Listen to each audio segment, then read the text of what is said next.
back at Carl.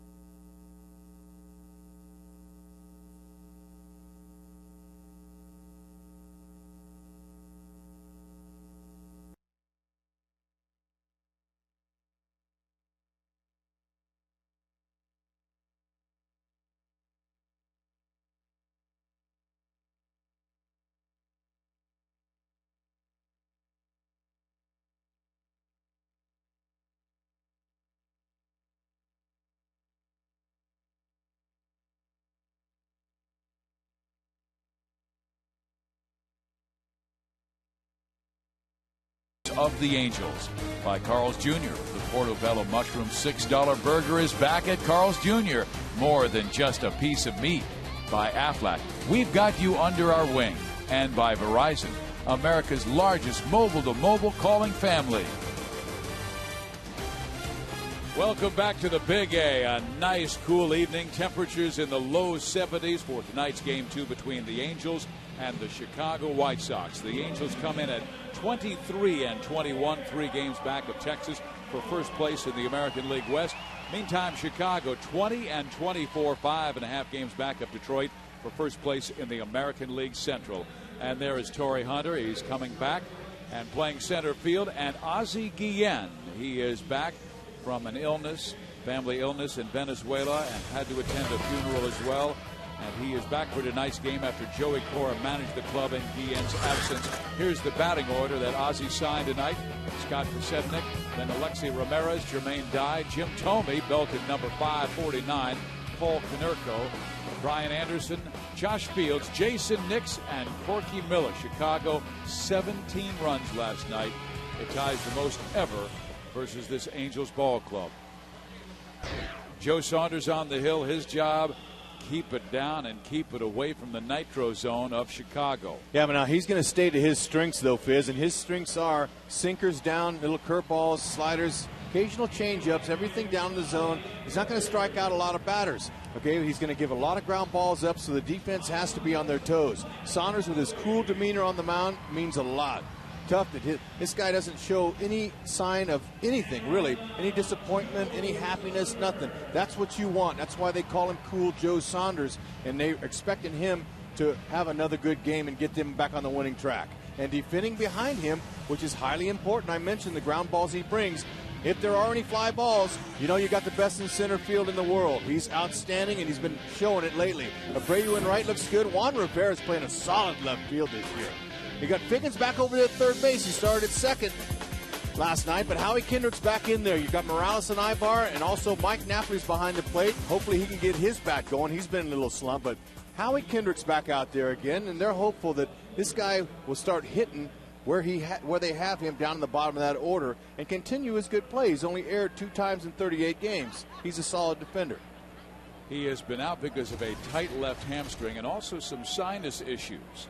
Scott Podsednik will lead things off. Had a great game yesterday. Creeps up in that batter's box. He was 4 for 5.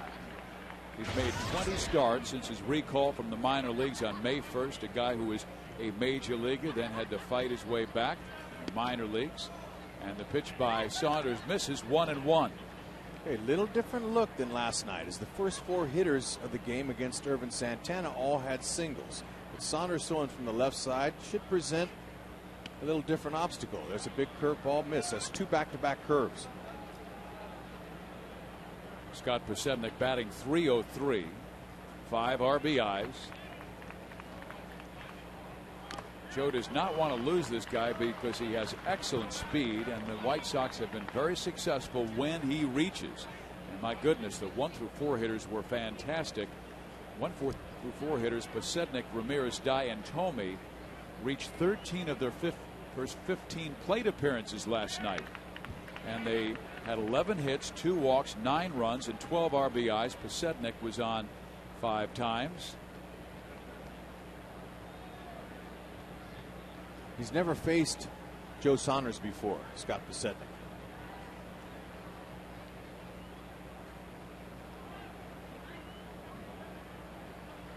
Scott swings, cracks one towards left field. Ibar will not reach it. That's a base hit, so 5 hits already in this series for Podsednik. Yeah, I'm not going to throw that guy any more fastballs up. That's what he does. He steps up. We watched him last night as he stepped up in the batter's box, and that's the pitch he's looking for. He's stepping up like that. He wants that. An elevated fastball. Saunders, right away, first hitter of the game, is not going to be able to hold this offense down if he can't keep it down. Chicago was ready to break loose. I could not believe their numbers coming in because this is a fine offense, but they had struggled much of the year. And here is Alexei Ramirez, who's starting to get hot. He was down near the Mendoza line at 200 and 8 for his last 17 to raise his average to 243. 4 for 7 yesterday in a 17-3 Angel loss, the worst loss since 2001 at the Big A when they lost 15-1 to the Chicago White Sox. On the ground, Figgins has it, goes second one. Kendrick turns, got them both. There you go, Joe. He does that with regularity. So in the first inning, he's already got a double play. Watch out for Saunders to pile those up if anybody else gets on. Well, look at how quick Figgy gets rid of it. On the run. See, that helps the second baseman so much when you can get in the ball as soon as you can. That way he can clear himself from the runner and complete a sweet double play. Figgins has skills. Quick and nice feed just as Kendrick was crossing that bag, and he made it easy against a speedy Ramirez. So 2 outs for Jermaine Dye. You would think Jermaine Dye would absolutely crush left-handers. That was the story in the past. But this year, he's crushing right-handers and struggling against the southpaws, batting just .152 against lefty pitchers. Saunders, 9th in the American League in earned run average at 3.17, and he's tied for 3rd in wins.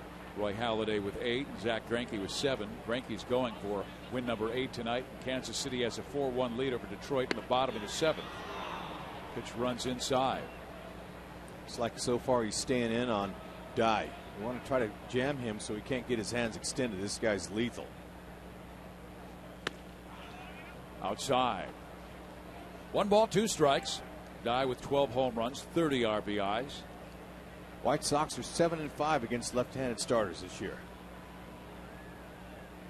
Jermaine smashes it towards left. Rivera over and makes a nice running catch about 15 feet from the foul line. So Saunders shuts out the White Sox in the first. All right, have him defended just right. Rivera, no problem.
That guy getting ready to watch his first big league ball game. Here he is. He's got a great view, and let's check out the starting lineups for the Angels. They're brought to you by AM/PM. Sean Figgins will lead things off. He has a 13-game hit streak going, batting .393 in that span. Then Abreu, Guerrero, and Hunter, his last 3 games, has knocked in 8 runs. Morales, Rivera, Napoli, Kendrick, and Ibar. Ibar hitting .317 this month. He's facing an old teammate, Bartolo Colon, who turned 36 just a few days ago on May 24th. Bartolo 2-4 this year. There's not a whole lot of his ex-teammates that have faced him before. Figgins 2 for 2 lifetime. Lined out. Boy, Sean hit it hard, but right at the first baseman. And Konerko, heck, he didn't have to move. That came right to him. Speaking of defense, we'll show you behind Bartolo Colon. They have got a team that is down at the bottom of the pack. They've aired 29 times this year, but you know what? Not too shabby. They're hanging in there. Posednik, they got plenty of speed with Brian Anderson out there. Jermaine Dye, Josh Fields at third baseman, Ramirez, and Jason Nix. This guy's really good. Nix at second base. We'll see how Corky Miller does handling Bartolo tonight, who has given up a 285 average in his 38 1/3 innings coming in. They're hitting him pretty good. Left-handers have hit 4 home runs off him. Righties have hit 2. 6 total. Homers off a big Bart. He doesn't quite have the stuff he had when he was an Angel and he won the Cy Young. He's slowed down a little bit. He's got 3 pretty good pitches. Going to have a fastball. It goes about 91. He didn't throw in the mid-90s anymore. A little bit of a slider and a changeup. But sometimes, you know, it's hard. Mentally, he still feels like he can blow it by hitters, and that sometimes will get him in trouble. Now you see that one barely at 90, but he's got good movement away from left-handers. He's got, you know, kind of a sink it, little tails away from the lefties and into the righties. You see his career numbers: 152 wins, 101 losses, but the 152 wins, that's third among all Dominican-born pitchers. The great Juan Marichal with 243, then Pedro Martinez, he has over 200, and then you've got Bartolo Colon. Two-seam fastball caught the inside corner. That has been his money pitch against left-handers in the past, and he would rip it in there at 94 sometimes. Right, and that's a lot tougher pitch to handle at that velocity, but he's not there. Now Abreu, he'll make a mental note of that. Little two-seamer that started in. We're going to try it again. Down the line, foul. So hitters are smart. First time through the order, like Abreu, takes a lot of pitches, going to see everything that Bartolo has to offer here on this date, Tuesday, May 26th. Fans here to watch that man hit next. Back off the DL, missed 35 games. Bobby goes to left field. Posednik drifts back, makes the catch for the second out, so 2 quick outs in the first inning. Number 27 coming up.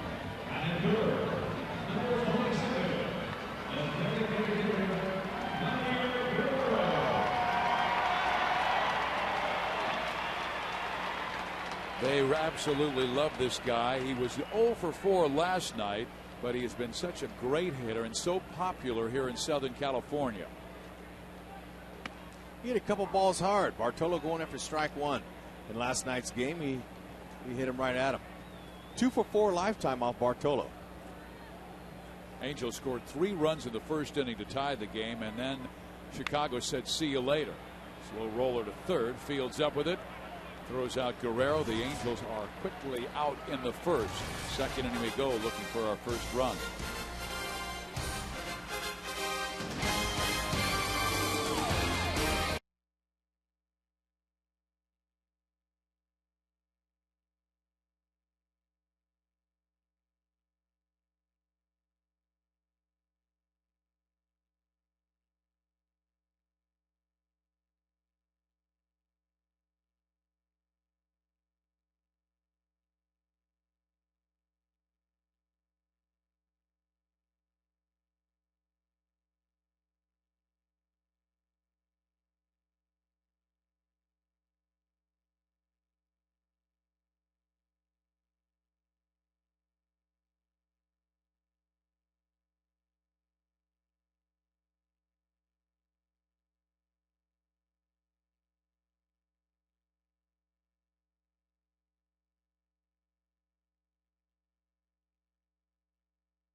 3 strikeouts.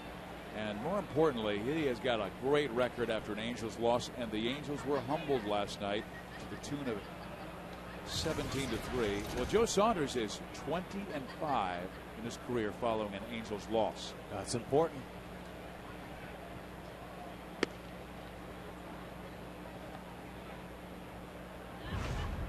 Our USMarines.com leaders of the game. 549 home runs, belted one last night, and he knocks this pitch foul.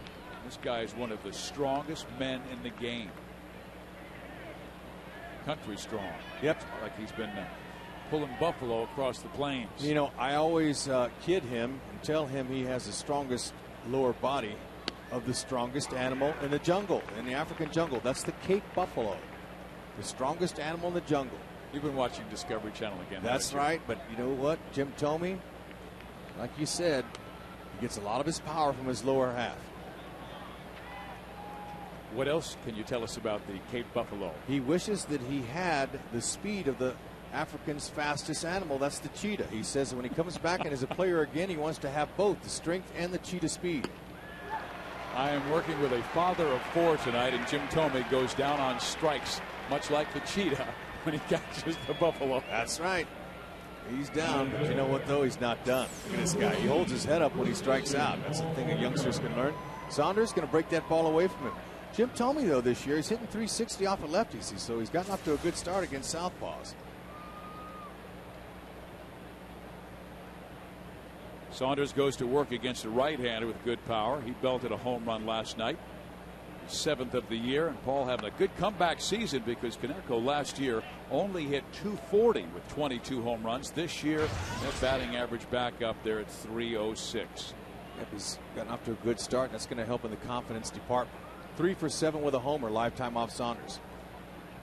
When he hit his home run last night, it was one of those where he got the back underside, and it looked like Juan Rivera was going to catch the ball at the warning track, and it kept on carrying. It's that good spin when you hit that bottom half with power like he's got. He's hitting .340 his last 14.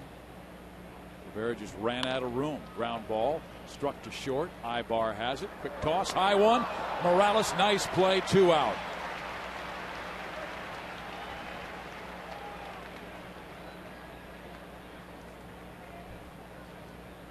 Ibar helps him out a little bit there. Coming in on the ball. Morales did the other half, though. Watch this.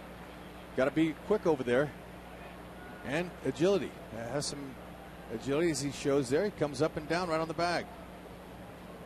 Saunders, right-hander's only hitting .247, but 6 home runs from the righties. He'll have to try to keep that ball down.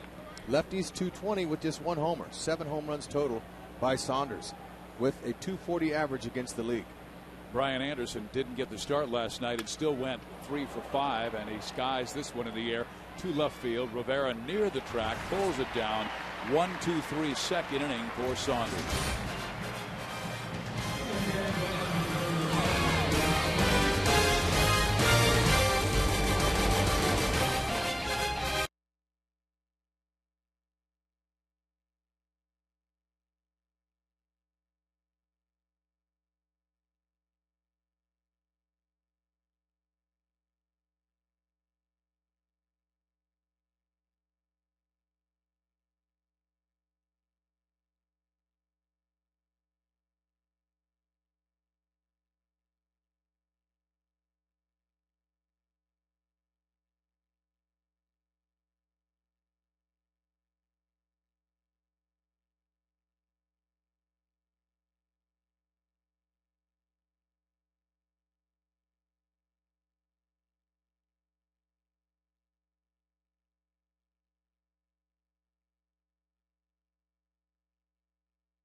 No need to rush. He's got 9 innings. Youngster. I hear it's healthier to eat slower. That's right. Helps your digestive tract. He's wearing that retro hat we had on. Retro hat when the Angels went back to their 1980s ways and won the ball game. Jared Weaver pitched a gem.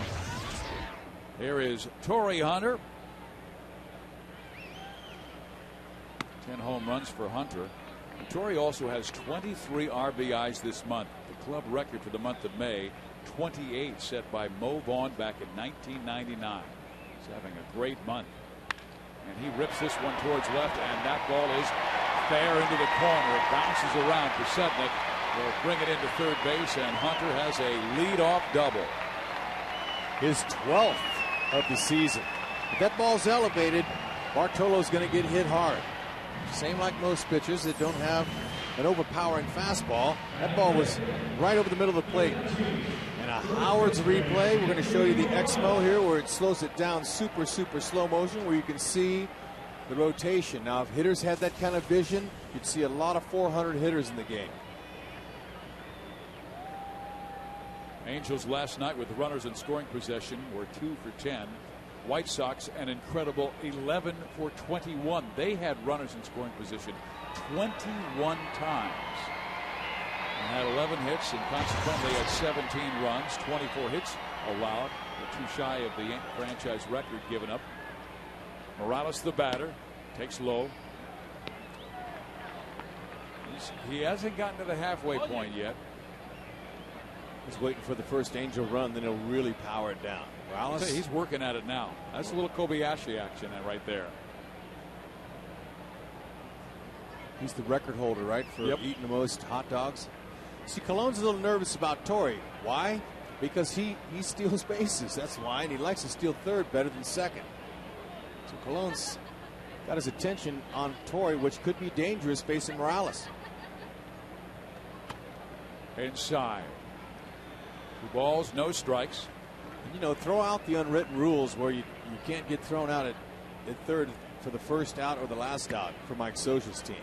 He says, you know what, I want my boys going full throttle all the time. Colon is quick home, though. Got a different catcher tonight in Corky Miller. A.J. Przinsky last night. Miller has a fine arm. No play on as they chase Hunter back to the bag. But you just get the feeling right here that with nobody out, Mike Scioscia will let Morales hit. For sure, he's going to let him hit. 2-0, perfect time to. Pickoff play on, and Hunter gets back.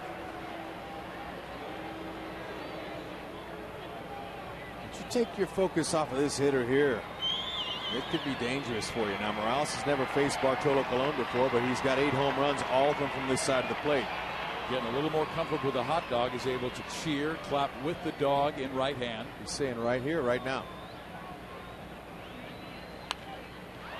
Popped up left side. It'll get out of play. 2-1.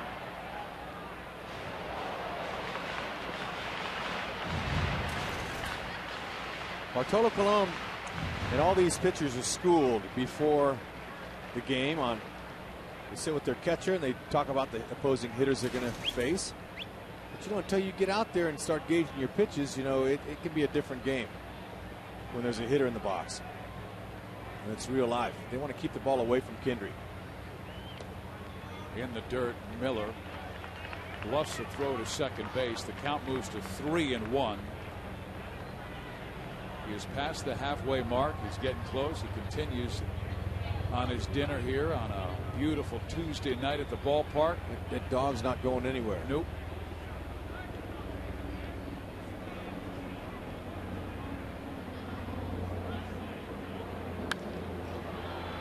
Left field, Pasetnik over, makes the catch. Hunter tagging, throw by Scott all the way to third, and Hunter is out. All right, Pasetnik doesn't have that great an arm, so that's what Torii was thinking. He's going, all right, he's going down the line, a tough play. I'm going to test him. So it might have been a little bit too aggressive there, but Pasetnik came up with a perfect throw. Okay, he's got to stop himself, because that ball probably would have landed fair. And he threw a one-hopper right to Josh Fields, who applies the tag. So the leadoff double is erased on one swing.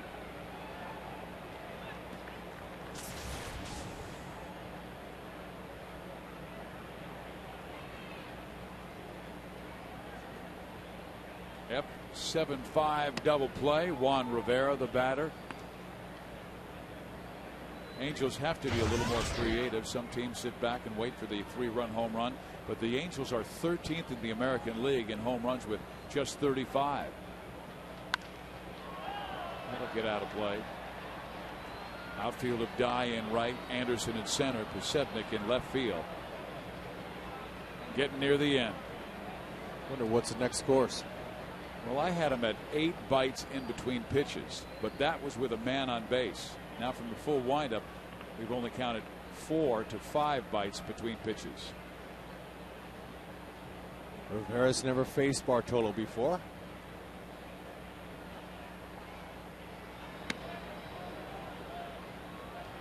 Two and one. He's still working at it. Said, Dad, you finished it. Son, you almost got right to the end. Finish the game. Back up the middle. Flagged by the second baseman, Nix, who makes a remarkable play to throw him out. Wow, man, that ball was missiled out there. Nice stab. Robs Juan Rivera. A beauty.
Series with the Chicago White Sox and the Angels. We're now joined by Joe Acaba of Esperanza High School, UC Santa Barbara, University of Arizona, and NASA, and they're playing your music now. You just got back from the 125th Space Shuttle flight? I did. Got back about 6 weeks ago. What was that like? Fantastic. Now, did you work on the Hubble telescope? No, I was on the flight previous. Oh, the flight just previous Yes. to that. Well, this has to be a boyhood dream, just like a baseball player growing up playing baseball. My life is good. Had a chance to go in space, and then to come out here and throw the first pitch has been a dream come true.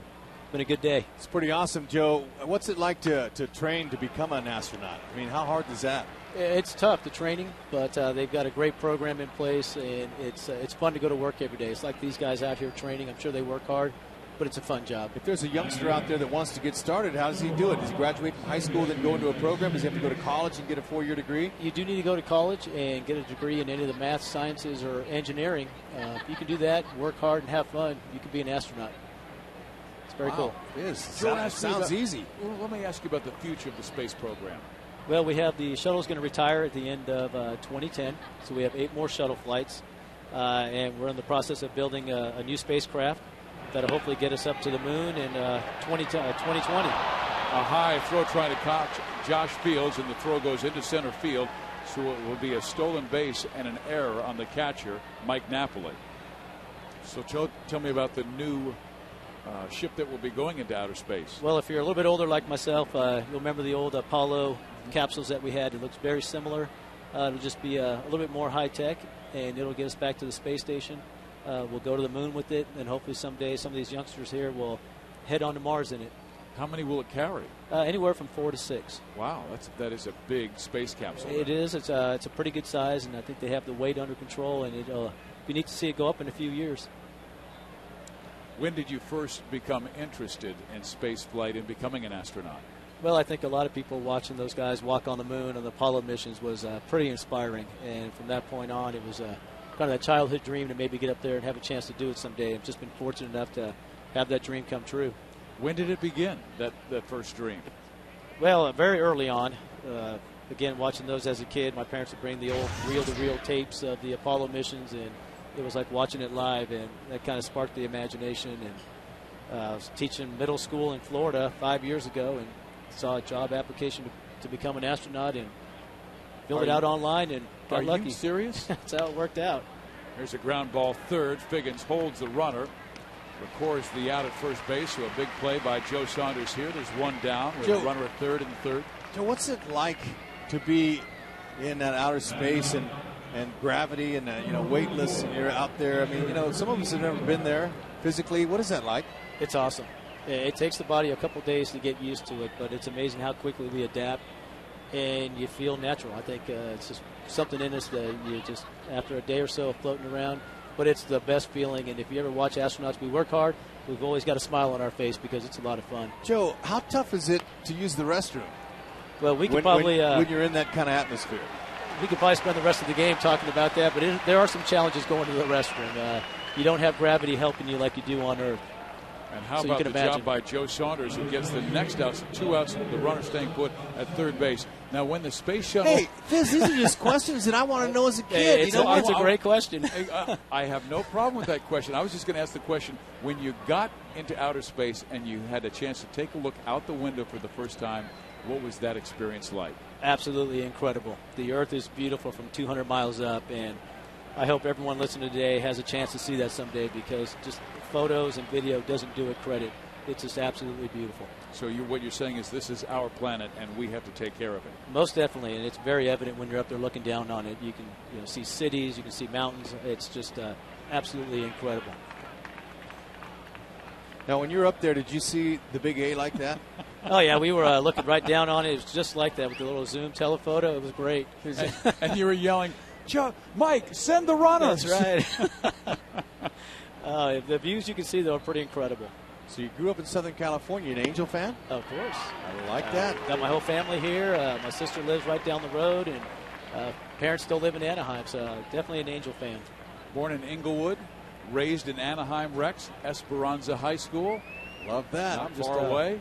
Local boy, and I had the honor of flying an Angel jersey up on my flight, so it was pretty neat. Do you get like a ring? Like, see, the Angels, they won in 2002, and they gave the Angels these rings, and they let us have one as a courtesy. We didn't do anything for it, but the players won it. Now, do you get a special keepsake for flying on the shuttle? We do. We get we have an astronaut pin that we get. And this flight suit.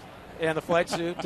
Maybe we can do a little trade later. This is pretty good. Looks nice. Well, like I said, Fizz and I said a lot of good words that year in 2002, but, it was the team that produced and they performed out there. Now, is it similar, I'm sure, with an astronaut? You have everyone working not only on the ship with you, but down, on Earth, talking to you guys all the time. I mean, what's that communication like, and is it ever interrupted? Oh, no, it's great. Being an astronaut, we're the fortunate few that get to go in space. But there's a whole team of support before we even launch and while we're up there.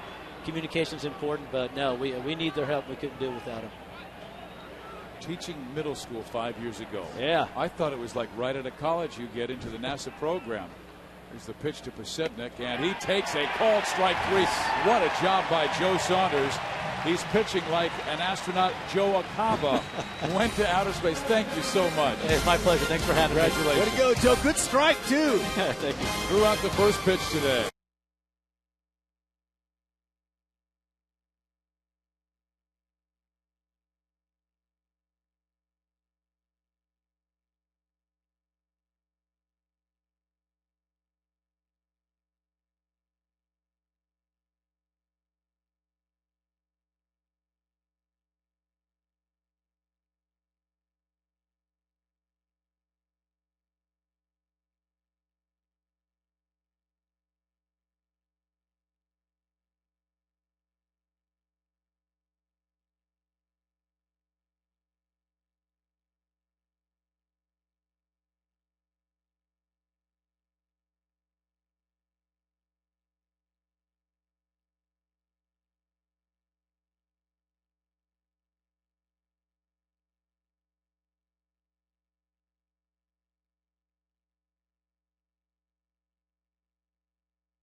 Chicago and the Angels looking for their first run. Both teams have had opportunities, runners in scoring position with nobody out, and both have been turned back by fine pitching, first by Colon, then by Joe Saunders. Now Colon back on the hill, ready for his third inning of work. Mike Napoli, the batter, and he takes strike one. Colon had a rough time his last outing as he faces Mike Napoli with 6 home runs this year. And he waves at the high fastball. But last Thursday it was Bartolo Colon on the mound, and he suffered the loss in Minnesota's 20-1 pasting of Chicago. Bartolo gave up 8 runs, only 1 was earned in 2 innings. That's up high. 1 ball, 2 strikes. You know he's going to want to bring his A game out here for these Angel fans, Bartolo Colon. See? His loss to the Twins didn't last long, but hey, he turned the page on that one. Fastball misses outside, and many Minnesota Twins were saying we have never hit the ball as well this year, and they just bombed them. And last night the same thing was true. Steve Stone, White Sox broadcaster, told me in his 2 years with Chicago he has not seen the White Sox square up the ball game as consistently in one game as they did last night. And the Sox had scored only 38 runs the previous 12 games and had collected 8 hits or less in each game. And then without Guillen, they score 17 times and have 24 hits. Joey Cora was the manager last night as Ozzie Guillen was tending to a family funeral back in Venezuela. Mike checks his swing on one that rides away. There'll be some friendly ribbing going on if the White Sox don't win this game and don't hit. Of course, they're not going to hit like they did last night, but they'll be giving Ozzie a hard time, saying, hey, Joey had no problem. What's up, Skip? Napoli to right center field. Anderson racing towards the track, pulls it down for out number 1. Hey kids, come out to the Big A this Saturday, May 30th, as all kids ages 2 through 18 in attendance will receive a free Raleigh Monkey board game set courtesy of Stremix Heritage Foods. This 2-in-1 set includes game favorites checkers and tic-tac-toe. Tickets for this game are now available for $10 in the entire 500 view level when using the password Fastball at the Angel Stadium ticket window or angelsbaseball.com. Howie Kendrick, the batter, good fastball hitter. He's only hitting .225 this month. And he sends this one foul, so behind the count, 0-2. Howie got a fastball to his liking. Or was that a breaking ball where he hit it to the upper deck at Safeco Field in Seattle? Yes, a little cutter that just didn't cut very much. Thought it had a little break to it. Memory serves me correctly. Down low, 1 ball, 2 strikes. Colon, one of those rare power command guys when he was with the Angels, and certainly before that with Cleveland and Montreal. He could strike him out. Pinpoint control, though. And he gets Kendrick on a breaking ball for strikeout number 1 for Bart. Hey, he can get ahead, guys. He's going to finish right-handers off with that pitch there, that slider. That's been his out pitch so far this year. Now, changeups, he'll throw a few more to the left-handers for an out pitch. Kind of takes a little bit off and fades it away from him. But his job, like most pitchers, is to try to get ahead so he can execute those pitches out of the zone. Eric Ibar shows bunt, pulls it back, takes ball 1. Ibar hitting .317 this month to raise his average to .282.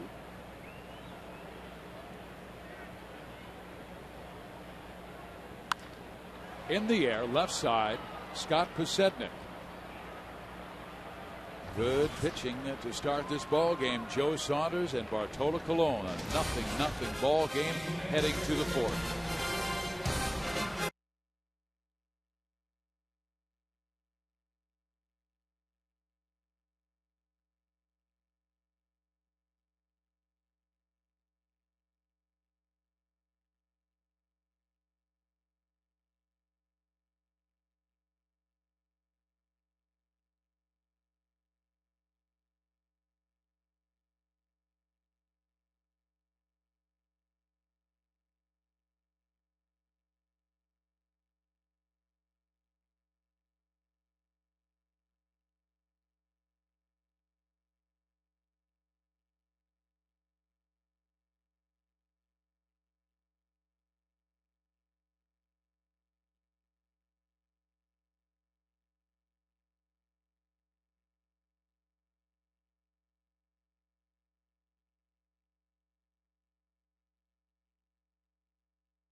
Aflac trivia question. Question is, Bartolo Colon had 21 wins for the Angels in 2005.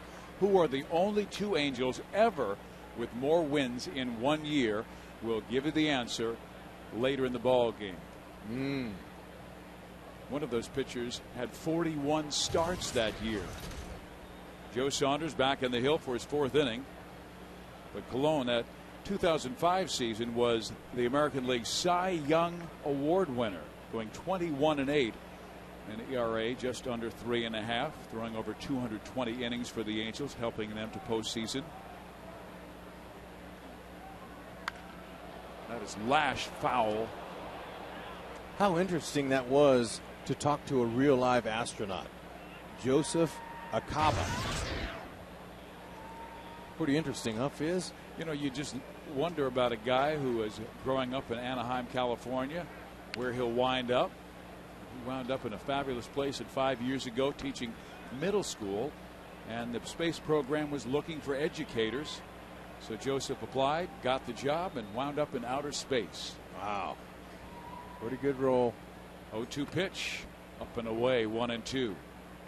Alexei Ramirez grounded into a 5-4-3 double play in the 1st inning. Back up the middle, and Ramirez stays hot. He had 4 hits last night. He now has 9 hits in his last 5 games. See, now that's a 2-strike approach there. He just threw the bat head out there, didn't have an A swing on him. He just went with it. That's what 2 strikes, what a guy with speed can do. Keeps it out of the air, gets on base, and he can do some damage with his legs now. See, it's an off-speed pitch, looked like a changeup, out and away, and Lexi just kind of went with it. Short little swing, found a hole. That's brought to you by Howard's. Here's Jermaine Dye lined out to left field his first time up. Saunders will try and control the running game.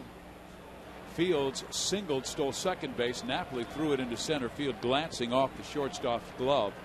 The error went to Napoli, but then Saunders really bared down, got Nix and Miller on ground balls where the runner could not advance. And Posednik struck out looking on a great breaking ball right down the middle. Saunders does a nice job with the running game, holding it. He'll show a couple different moves, and he'll slide step occasionally. He's got a couple pickoffs this year. 4 stolen bases successful, but they've caught 3. So he's able to get the ball home quick enough. To Napoli, who's already overthrown second base on a steal attempt by Josh Fields. Scoreless ball game tonight. After last night, the 2 teams combined for 20 runs. Unfortunately, the Angels only had 3. The Angels had used up a lot of members of their bullpen. But no changes today. They're staying with the same guys. And Mike Scioscia said he was getting very close to pitching a position player, and his selection would have been Rob Quinlan. But he said he did it once in the minor leagues. He has never done it in the major leagues. Pitched a position player. I asked Rob what would he throw, and he said slow pitches, hopefully for strikes. Yeah, and hopefully he'll be able to lift his arm the next day. But he didn't have to do it. He's been the Angels' 3rd string catcher. He plays first, third, left, right. A man for all reasons. Up high.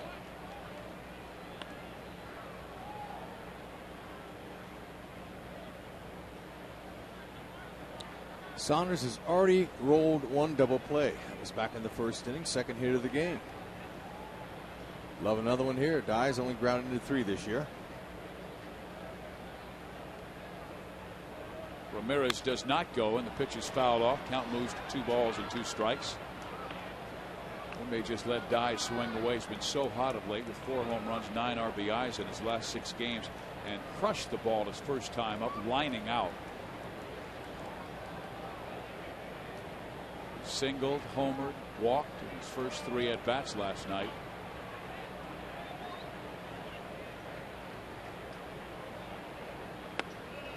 This is a team that can flat mash when they get things going. They led the major leagues in home runs with 235 last year. Something happened to start this season, and And a lot of people thought they were an all or nothing team where they needed the big fly to be successful. And when they didn't get it early, they're still just 9th in home runs in the American League with 47. So they struggled scoring until last night. Runner goes, pitches low, ball 4. First 2 batters reach. Angels fans, Fox Sports West is now on Facebook. Join us for team updates, breaking news, and video. No runs, 3 hits for the White Sox. 1-0, 1-1, and 1 for the Angels. Jim Thome, the batter, struck out swinging first time up. Okay, Joe wants to make sure he focuses on the outer half against Thome. He's got power the other way, but he's got more power pull that ball. So first pitch curve misses, ball 1. We're getting that first pitch across. That's a strike. So important, and a lot of hitters won't swing at a first pitch curve ball.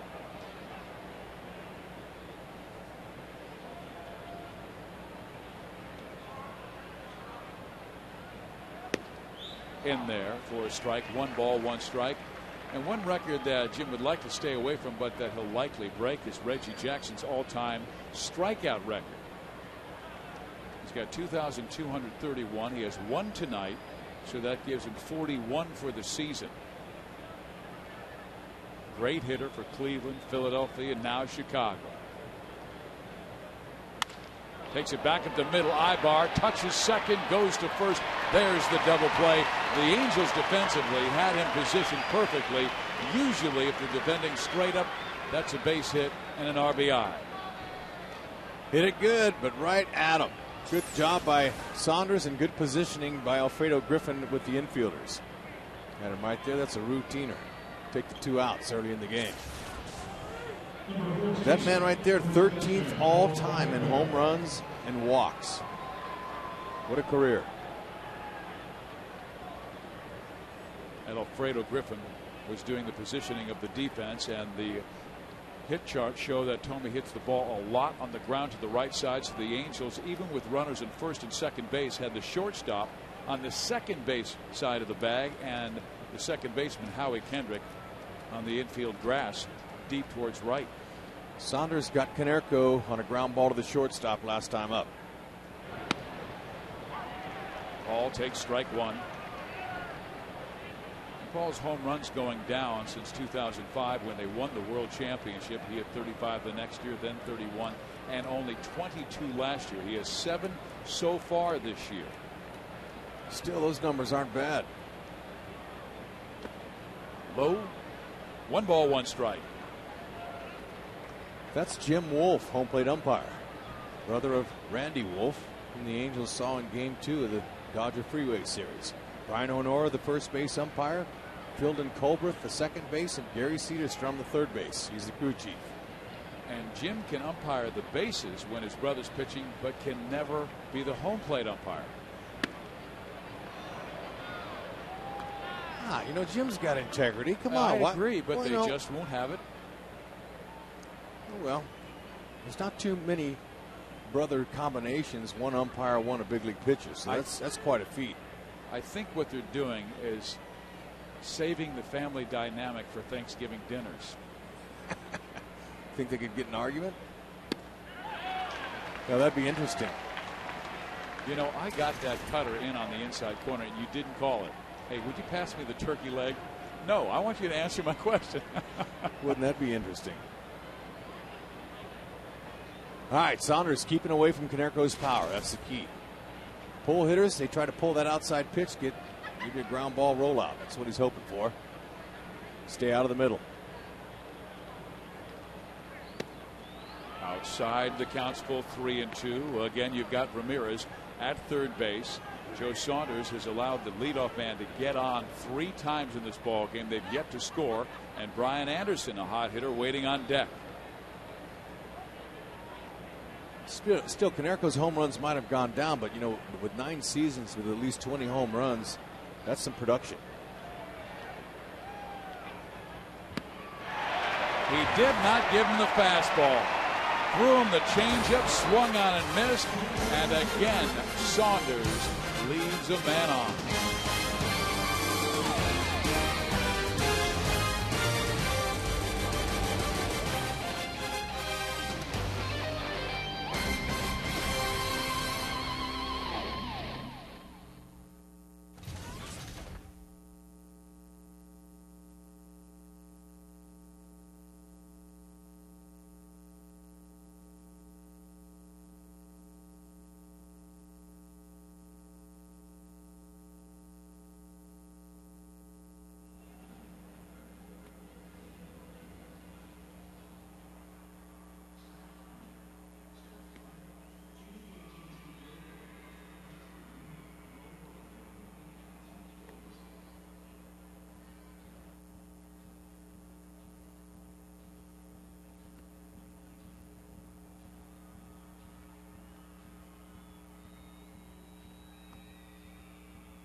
Ever with more wins in 1 year. They are, of course, the Express.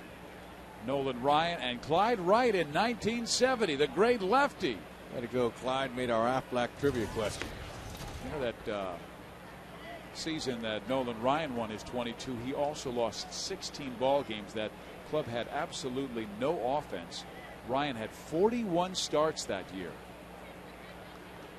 Threw over 300 innings. Ground ball back up the middle, and the base hit now.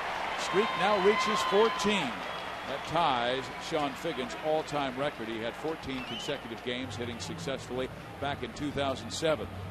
Way to go, Figgy. He would have gotten his first at bat, except he lined his shot to Konerko. So Figgins has hit the ball good. This will be an interesting combo to steal on, because Figgins with 19 steals, second most in the American League, and Colon has a good move and is also quick home. Corky Miller, better defensively than he is offensively, has a good arm. Bart does a pretty good job with the running game. He's got quick feet. See if Figgy gets into his head a little bit like Torrey Hunter did when he had that leadoff double. Scouting report had Colon at 1.2 to 1.3 home. Tough to steal a bag on with that time. Anything over 1.3, by the time the pitcher comes set and breaks his hands to the catcher's glove, you can steal a base anything over that if you have good speed.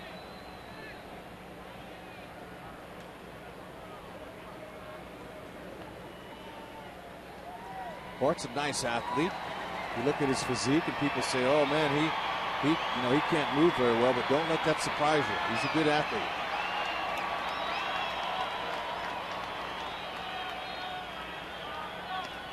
And he's extremely flexible. We were always amazed at how much he would stretch when they would have the stretching drills, and he would sit on the ground, spread his legs, and get his head all the way to the ground. And you go, how can a guy who's 5'11", 250 pounds do that? This man is just a terrific athlete.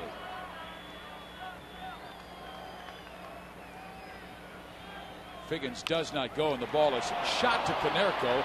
They go to second one. They get the double play. So the Angels hitting it hard, but right at the White Sox to start this ball game. And Konerko, good job of getting it over there to Ramirez quickly. The faster you get the ball at second base, the more time you have to turn and roll that double play. Look at that. Turns and fires right away.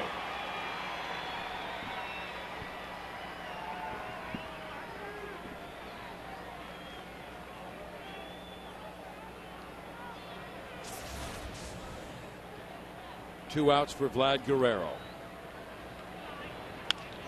Foul. He's been a little late on those fastballs. Twice he has sliced them off to the right side. Grounded out to third base his first time up. 7 home runs shy of 400.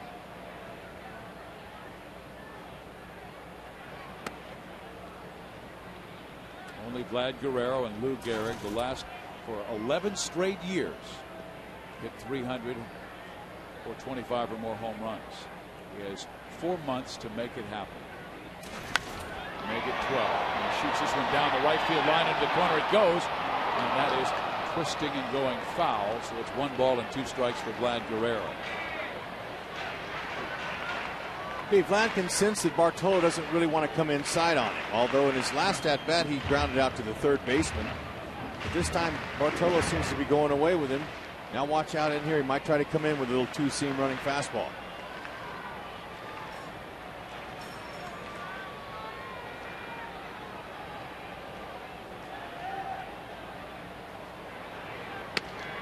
Just barely missing outside. Did not get the call from Jim Wolf. First base umpire Brian Honora. Second base Fielding Culbreth. Third base Gary Cedarstrom.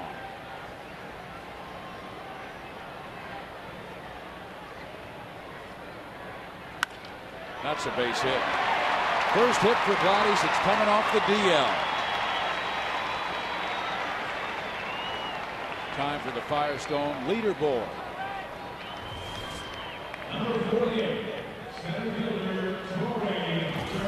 Torrey Hunter right now is 5th in the league in RBIs. Evan Longoria came into tonight's play with 49. Jason Bay with 47. Then Justin Bourneau 41. Carlos Pena 39, tied with Torii Hunter. It was Torii who got the team on the board last night with a 2 RBI single. He doubled his first time up, ripping it down the left field line. Ball 1. Hunter was wooed by the Chicago White Sox before last year, and there were many in baseball who thought he would sign with Chicago, but the Angels came in late, and Tori's Hunter met Angels general manager Tony Reagans at a taco fast food restaurant near Corona. Sat down, got it done. Ball gets away. Guerrero moves into scoring position with 2 outs, and that will be a wild pitch on the slider from Colon. Corky Miller could not block. Hey, Bart, with first base open, Bartolo Colon's first 2 pitches way outside. I wouldn't expect Torii to see anything here. He'll take his chances with Morales, but when you get a hot guy like this, you got to be careful. Now, Miller does a pretty good job of trying to get this ball, but just kind of hopped over his glove and off his chest protector. Hunter, a very good fastball hitter. Let the breaking ball go. 2-0 pitch. Right down Catella Avenue, 2-1.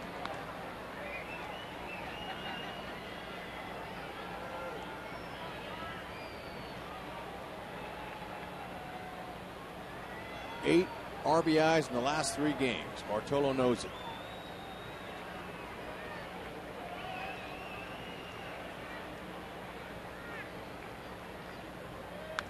Foul back. He had it in his wheelhouse. 2 balls and 2 strikes. And you really get the feeling that after the first 2 months of the season that Torii Hunter is so comfortable with his surroundings. Last year he said he thought he was trying to do too much too early, trying to prove himself to his teammates, even though he had great success with the Minnesota Twins. Vlad Guerrero at second base. 2 out. And the count 2-2 to Hunter, leads the Angels in RBIs. Fouled off. Hey, after the first 2 pitches, I didn't think Bartolo wanted any part of him, but he's come back in there with 3 straight fastballs. Tori's just missing it. Colon no longer throws 96, 97, 98 miles an hour, but 92 well located is enough. Just got a piece of it off of Miller's mask.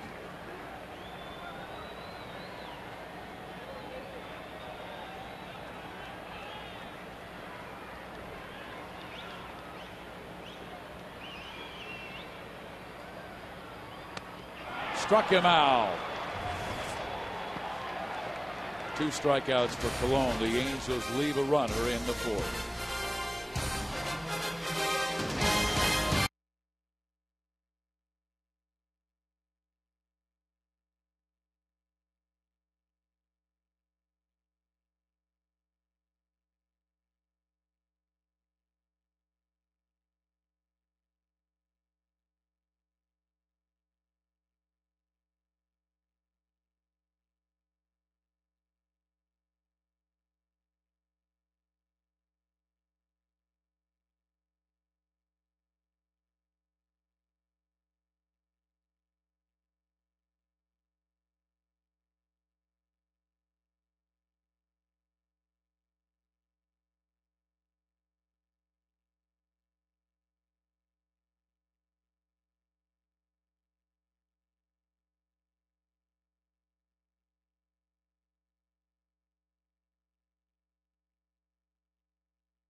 Looks like the Newport Beach Fire Department loves the Angels, and we love you too.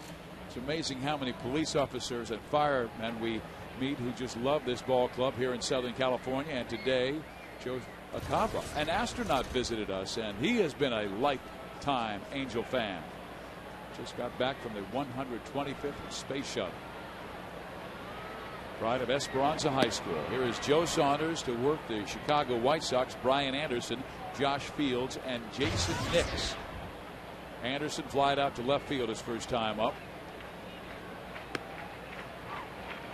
Takes a strike, 1-1. We love those firemen too. Are you kidding? They have their hands full in this part of the country all the time and ready to help anybody out that needs it. We love it. Yeah, I'll drive the back way to work down Santiago Canyon. And last year when they had the fires in that area, I was amazed at the job they did. There's a line drive towards right. Bobby Abreu will be there and make the catch. We'll interrupt the story by going to our Lexus Pursuing Perfection. That's what we'll do. Hey, Lexus, we got to talk about Sondo. Joe Saunders looking good so far through 4. He's got that spot in his fastball well. He's pitched out of a couple jams. He's left some runners at third base already with that great pitch there. Rapid Sednick. Sondo, he's Lexus's Pursuing Perfection. 4 1/3, and he has been in a jam in each and every inning with the exception of the second. He just worked out of it. Here is Josh Fields, who got a base hit, stole second, went to third on a throwing error by Mike Napoli. At third base with nobody out, Saunders bared down and got the next 3. That ball hit a mile high. Hunter back at the wall, makes the catch. That's 2 outs. And just to finish that story, sometimes driving to work will take Santiago Canyon. And last year when they had the fires in that canyon, Rex, it was amazing how bad they were. And there were homes lost, but I saw some homes where it was burned all the way to the home and the firemen saved it. What a job they did down in that canyon. And they continue to do daily. Yep. Here at the ballpark, another great crowd for game 2 of this 3-game series. Angels will have Thursday off, then welcome in Seattle for games Friday, Saturday, and Sunday. In there, strike 1. Jason Nix grounded out his first time up. He and Chris Getz have been sharing that second base role. Nix has been getting just a few at-bats. He's played in 14 games while Getz has played in 32, and Chris had a fine game last night. Nix is the guy they like to get in there against the lefties. His brother Lance, we remember, who was a center fielder for the Texas Rangers. And now Jason, 26 years old, out of Midland, Texas. I think Nix he's in it still. I think he's with Milwaukee. I don't know what team he's with exactly. He's with Milwaukee. I thought he was with Cincinnati, but I could be wrong, Rex. He's 2 brothers in the big leagues. 1-2. Just barely outside. Right now, Wolf not giving that outside corner. Cologne's been going there and been close. Hasn't gotten the calls, and Joe tried to get the pitch across against Nix here in the 5th.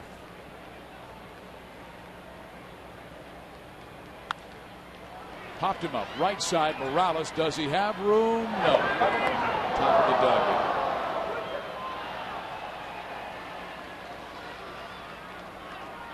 And Lance Nix is playing for the Cincinnati Reds. He went from Milwaukee to Cincinnati.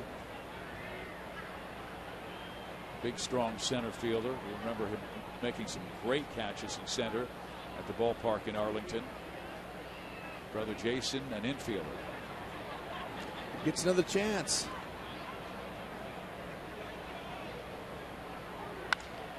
That ball hit well, left field and deep. Rivera back, it's gone. Chicago takes the early 1-0 lead.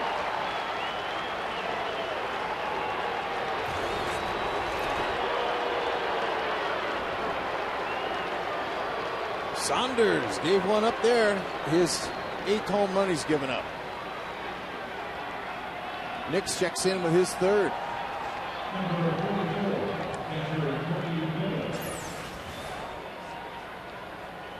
Okay, just down the middle. Saunders made a little bit of a mistake there to the number 8 batter, and he took him deep, made him pay.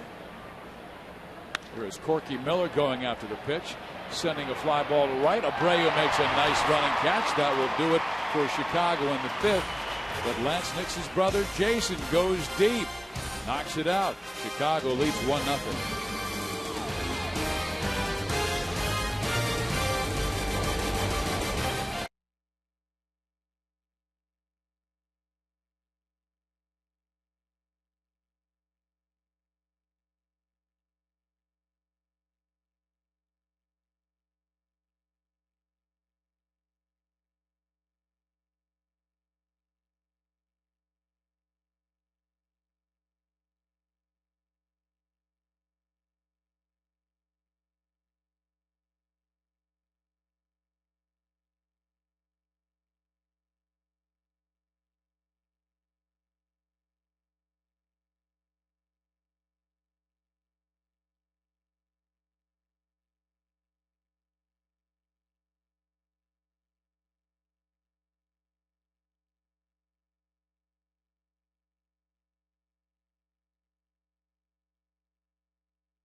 Chicago takes the early lead on the Angels, and Angel fans, are you looking to break away this summer? If so, head out to the Big A tomorrow night, as all fans in attendance ages 21 and older will receive a mystery scratcher that could win you a weekend getaway at Pechanga Resort and Casino.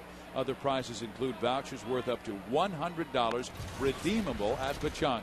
Everybody's a winner, so you can't afford to let this promotion pass you by. Purchase your tickets at angelsbaseball.com. Kendry Morales, second time up. Outside. 2 balls and no strikes. Morales sent a fly ball to left. Torrey Hunter was at second base with nobody out. Sednick made the catch. Torrey broke for third and was thrown out. A 7-5 double play. Popped up left side. Posednik. So Bartolo Colon doing a very nice job of mixing his pitches, changing speeds. He's gone from about 87 to 91, sometimes 92 with his fastball. No, Bart's doing a nice job. You knew he'd bring his A game out here to the Big A.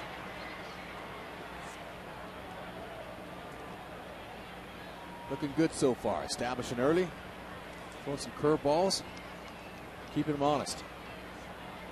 And he had not pitched well in his last 4 starts. 0-3, giving up 15 runs, although 8 were earned in 16 2/3 innings. But he has the Angels' number so far. And here's Juan Rivera, who's robbed of a base hit on an outstanding play by Nix back in the second.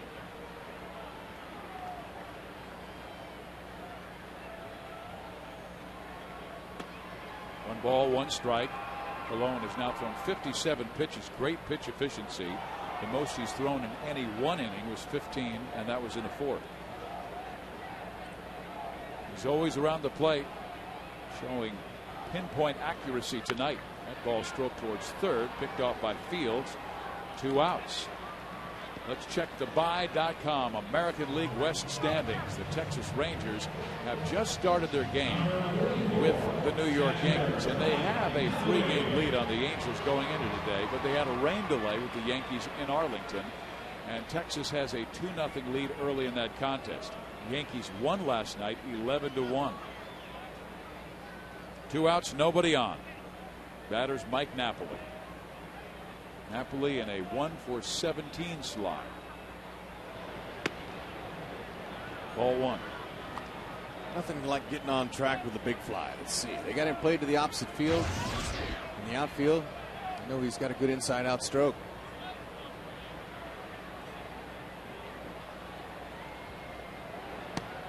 Slider misses. 2-0. Some fans might be wondering, where's Carlos Quentin? How is he after the injury suffered last night? He has been suffering plantar fasciitis. They did give him a shot. They do not believe it's as serious as they thought it was. The ball lifted, foul back towards Rex. Here it is, Rex. Oh, you know, he missed it by like 3 feet. Remember when he was out there, I read his lips saying, "I felt a pop." Well, you know, that's important because the pop, when you have plantar fasciitis, maybe that's some adhesions breaking up in there. So that's not a bad thing. But we read his lips. He says, "I felt a pop." So, you know, if he hasn't had that injury before, that's okay. 2 balls, 2 strikes. Thought Napoli would take a rip at that. They split the plate just above the knees.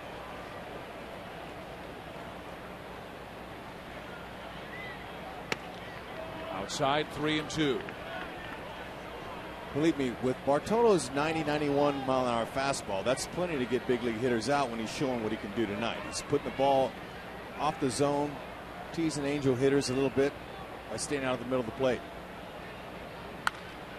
Up the middle, Ramirez dives, comes to his feet, and throws out Napoli. Great defense tonight by the Chicago White Sox. Earlier by Nix, now by Ramirez. Chicago holds their 1-0 lead through 5. Wow, I'll tell you, you bring your defense with you, it makes you a whole lot better.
Coors Light, 6th inning. It's time for Coors Light Freeze Can. Watch this. Look at the hops by Morales. That's right. Take a picture of that. You could get more than a slice of cheese under that hop. That's nice. Showing his skills. Coors Light Freeze Can brought to you by Frost Brewed Coors Light. And man, was that a beauty. Kendry Morales getting better and better defensively at that first base bag. 1-0 our score as we head to the 6th inning. A home run by Jason Nix in the 5th inning, the difference of the game. Last night it was 17-3 Chicago, and tonight it's 1-0. Crazy game. Scott Posednik up. Takes a first pitch curve that misses ball 1. Boy, he's had some great moments. Certainly that 2005 season is his greatest memory.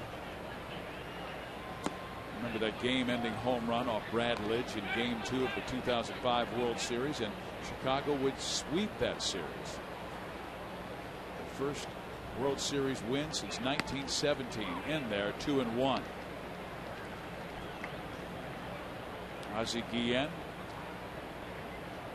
Well, what a rivalry. Amazing manager. When you think of a cool as a cucumber Mike Scioscia, and this guy is as fiery as they come. Different styles.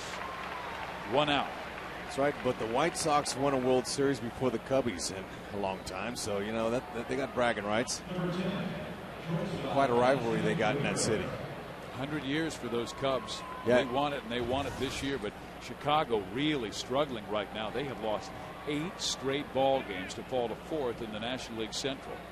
Yeah, Lou's having some fits. He's having to scramble up his lineup, look for a hot hitter. They've been injured. One out for Alexi Ramirez, who's hit into a 5-4-3 double play and also singled. Rex, every single Tuesday on a home game, you go with AM 830 over to Throwback Sports Grill, and you talk baseball early in the afternoon, and you always have an angel on. And today you had one of your favorite Angels of all time, left-hander Jim Abbott. What was that conversation Oh, like? man, it was so good. We're on from 4 to 5:30 is my segment, but Jeff Biggs is there. He helps us out. He starts at 3 o'clock, of course, and it runs all the way to 6. But it was great. Just listen to Abby talk about what he's doing now with his life and how he's on the motivational tour, talking to kids, encouraging people with disabilities that they can make, if they set their dreams high, they can make those and achieve those. And coming from him, doesn't get any better. He's a quality human being and a great guy. Fans loved him there. Good crowd. Yeah, you said it's usually pretty raucous when you're doing the interview, but when Abbott was speaking, you could hear a pin drop on cotton. Oh, man. Yeah. You know, we had about 100, 150 people there this afternoon. And, you know, our next one's the 23rd of June. If you want to be there, I'm already got 3 or 4 guests that I'm trying to line up for that. That's a pretty good bit away. But come on out to Throwbacks. It's a great time to get ready for your Angel game. They got a bus that takes you over and brings you back. There's Jermaine Dye. Foul back. He went after the first pitch. Ramirez reaches on the walk. Walk the speedy guy. Last time Dye was up, he walked.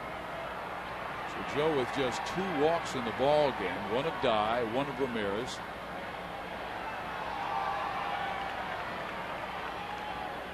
A lot of members of the Chicago lineup have not been very hot, but Dye is one of them who has. Low. He says it's been because he's swinging at better pitches in that zone. Jermaine hitting .371 with 4 home runs his last 12 games.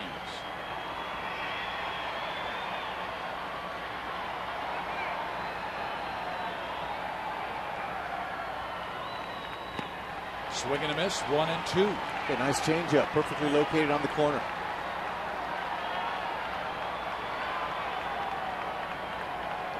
For that changeup, Saunders now he's ahead in the count 1 and 2. Doesn't want to give him anything too good to hit. Something down low. If he does hit it on the ground for a double play. It would be the second of the game for Saunders. He'll take it if he can get it. Trying to keep Ramirez close. Alexi does have 8 steals this year. He's only been caught 1 time. Mike Napoli calls a great game. Blocks the ball well. But the 1- is in his throwing. And he's coming back from a shoulder injury from last year. Saunders brings it home, and Dye swings and drives it towards left. And that will be a gapper. Up against the wall. Ramirez will be held at third base. Dye has himself a double with 1 out. Ooh, man, it's a good thing if that ball didn't get any height on it. That would have been out of here. That was on the line. Hits off the left center field wall in the middle of it. A little bit too good on that particular count. Ball was down low, but Dye has that swing. Has a little uppercut to it. You know, big leaguers, you see Ramirez now. He had to put the brakes on. As Jeff Cox, the third base coach, says, hey, you better get back there, because they might throw you out. And you know, some guys have that ability to lift that low pitch. And, you know, those are the premium hitters that learn how to hit that. A lot of guys with less experience are going to roll that over to a ground ball. But Jermaine Dye and home run hitters, they know how to lift that ball when it's down below the knees. You mean a guy like Jim Thome? Yes. Kidding me with all this, as many years as this guy, he can hit him off his shoe tops. Over 1,500 RBIs in his marvelous career. And he is so good in the clutch. You remember his 500th home run off Jason Bolger, won the ball game. 9th inning walk-off for number 500. In there.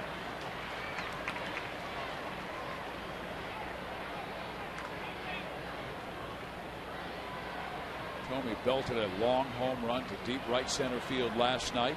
Home run number 549 in his brilliant career. 13th all time. Saunders would love a strikeout. Outside, 2 balls, 1 strike. Thome will do that. He's got 40 strikeouts. Angels defense, the way they're positioned, and they're deep on that right side. If Thome can pull the ball on the ground, they've got no chance to get Ramirez. And that would be Chicago's 2nd run. Fouled it back, 2-2. Joe struck him out his first time up, and that's what he's going for right here. Righty on deck, power hitter in Konerko.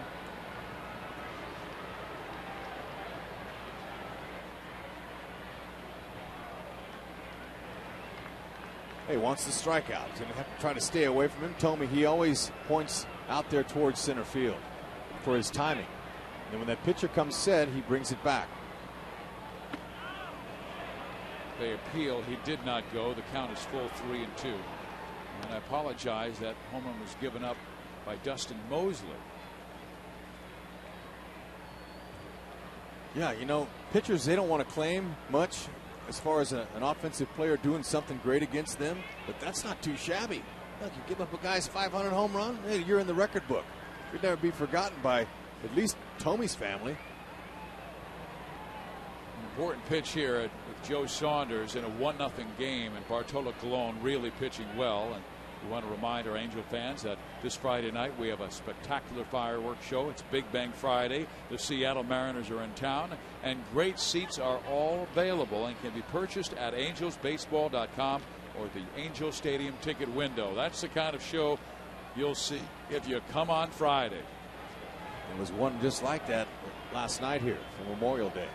John Lackey's pitching on Friday as well. That's reason enough to watch the ball game and come to the Big A. That's right. It'll be against the Seattle Mariners.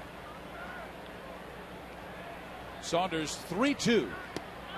Just barely misses outside. Man, that's a tease. And Thome took it to load the bases. 3rd walk of the game for Joe. Well, he's been able to induce 2 double plays tonight, 1 in the 1st inning and 1 in the 4th inning. Paul Konerko's the batter. He's got him on a ground ball to short and also struck him out swinging in the 4th. 7 career slams.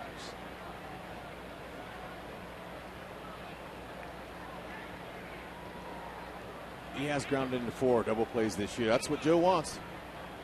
Keep his team in it. Regardless, he's not getting any offensive support. Strike 1. Just did graze that outside corner. How would you pitch Paul Konerko? I'm going to keep the ball just like that last pitch, away from him, firm, and also mix in a little slider and a changeup too on the outer half. Tease him. I'm not coming in anywhere. Is that outside pitch? He wants to pull it. That's where most of his power comes from, and he's going to try to yank one. And if it's low and located properly, he can roll one up. That line to right field, so he stayed with the pitch. Lines into right. They'll hold die. They score the 2nd run. It's 2-0 Chicago. So Konerko adjusted as Saunders went that way. He felt it. He knew it was coming. He wanted to stay inside the ball. So Saunders put it where he wanted to, but Konerko made a nice adjustment, like you said, and just kind of went with it. Good line shot. That's going to bring out Mike Butcher, the pitching coach, to talk to Saunders, who really is pitching a good ball game. Just not getting any support behind him. That's a nice stroke. That's a well-placed pitch and a better swing. So Butcher trying to keep the Angels in this ball game as Bartolo Colon has allowed only 3 hits on the night, 2 singles and 1 double.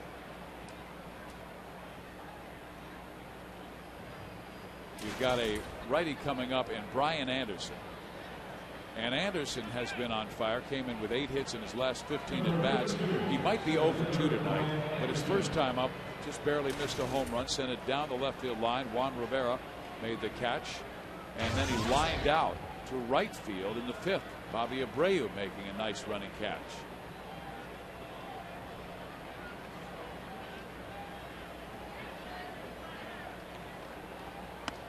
Ball 1. So a 2-0 score as Chicago has scored 1 in the 5th and 1 now in the 6th. Chicago winning 5 of their last 7 after losing 12 of the previous 15 games.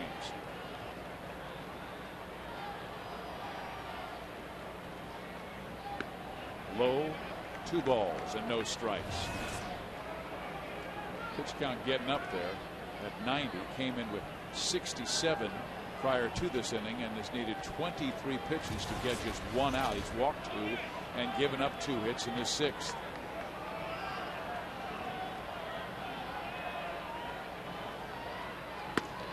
Uh-oh. 3 balls, no strikes. No place to put Anderson. Did they call it a strike? Yes, they did.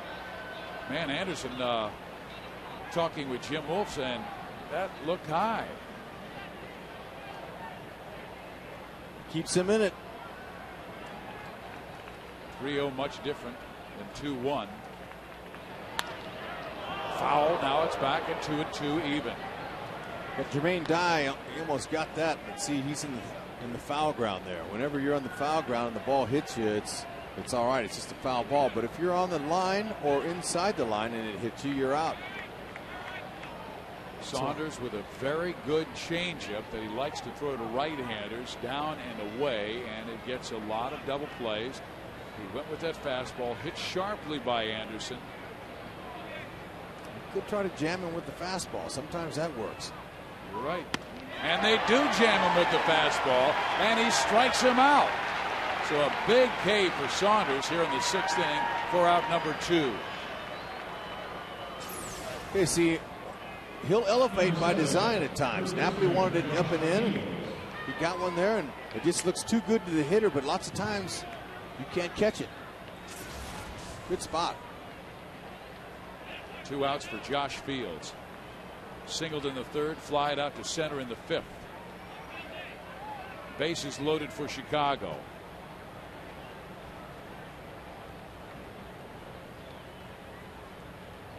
Fields with plenty of power. Led all rookies in 2007 with 23 home runs, and now comes up with the bases loaded. Dye at 3rd, Tomey at 2nd, at first base, Konerko.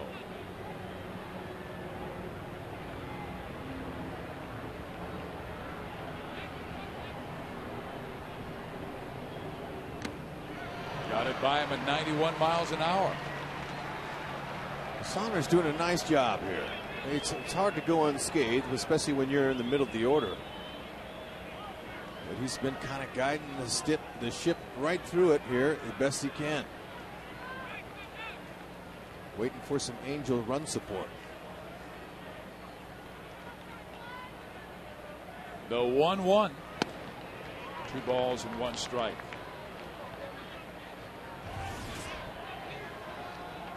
See his line as he's nearing that 100 pitch mark.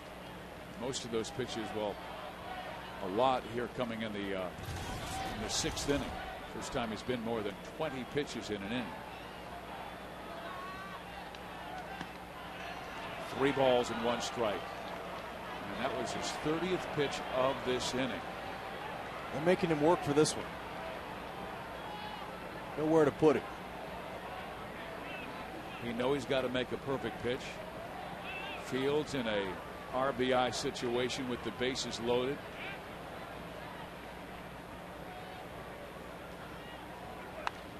Fouled off.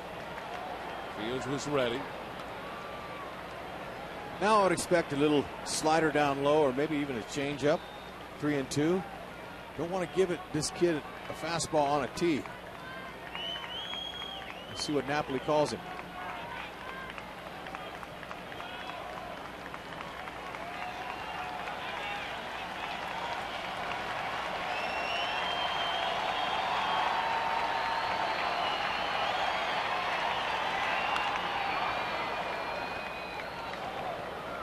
Went with the fastball.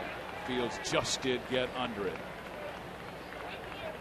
Next pitch will be the 100th for Joe. And this could be his last inning. Yeah, he needs to execute one good pitch here and get out of it. Ian's saying, come on, let's give my guy Bartolo some runs.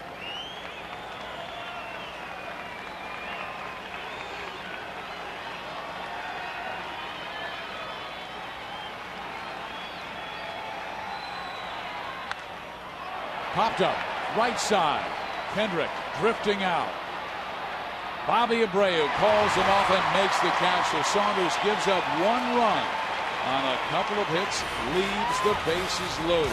2-0 Chicago.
AT&T, the nation's fastest 3G network. AT&T, your world delivered. You saw the story. Pitcher's duel between Bartolo Colon and Joe Saunders, but a home run by Nix, a base hit by Konerko, 2-0 Chicago, and the Angels have not scored a run since the first inning yesterday. You know, they've been hitting the ball hard, but Colon, he's brought his defense with him. Made some nice plays behind him. 13 straight scoreless innings. Howie Kendrick to lead it off. Struck out swinging his first time up. He has a favorable 2-0 count. And takes a strike. It's 2-1. Howie was down 0-2, then struck out a slider.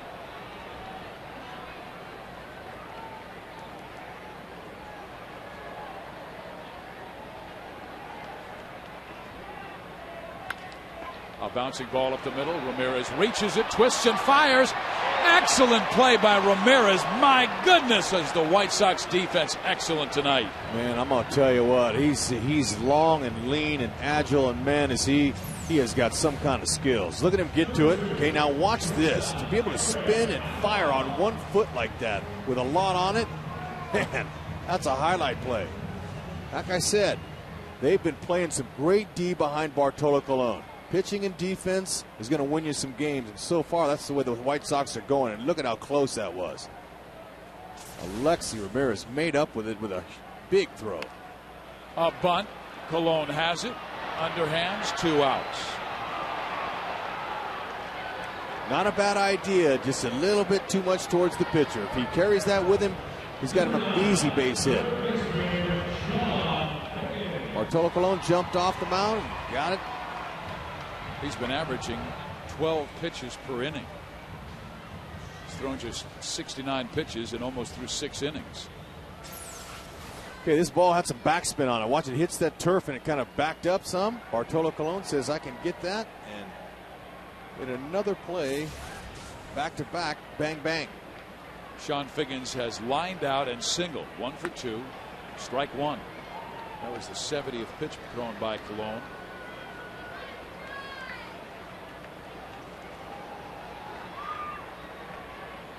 His best game was against Seattle when he beat the Mariners and gave up no earned runs in 7 innings.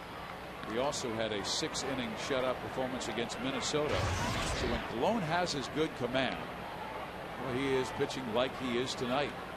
No longer overpowers people, but great command. The 0-2 pitch. Fouled off. Well, the Angels faced him in spring training and just lit him up. But you know what, that's spring training. Bartolo Colon was trying to pitch himself into shape. It's a totally different gig. None of his stats show from spring training, and pitchers know that. So when he's, you know, the bell rings, it's a whole different ball game. And Bartolo, with the help of his defense and changing speeds and locating, is looking like the Bartolo that won the Cy Young. Less about 15 miles an hour. Understand? Strike 3 called. Wonderful evening for Colon. Not so much for the Angels, trailing 2-0.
The Chicago White Sox with a 2-0 lead over the Angels. And hey fans, Family Sundays at Angel Stadium are the perfect way to spend time with your family on the weekend.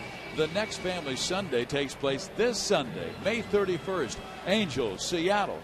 Tickets for this game are now available for $10 in the entire 500 view level when using the password FASTBALL at Angel Stadium ticket window or angelsbaseball.com.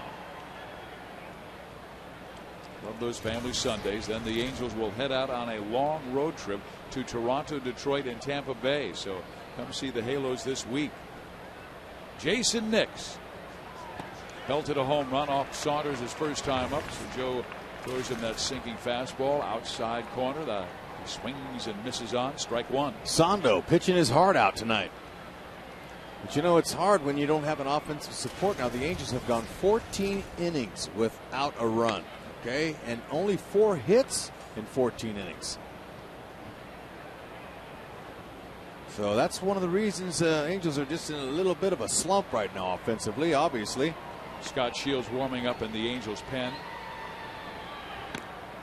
Outside and high. 2 balls, 1 strike. Scott had to throw 33 pitches to get 3 outs in the 6th. Did leave the bases loaded, but a run scored to make it 2-0. Nix had 2 strikes on him. Count 3-2 when he belted his home run. Tell you, he's showing pretty good discipline.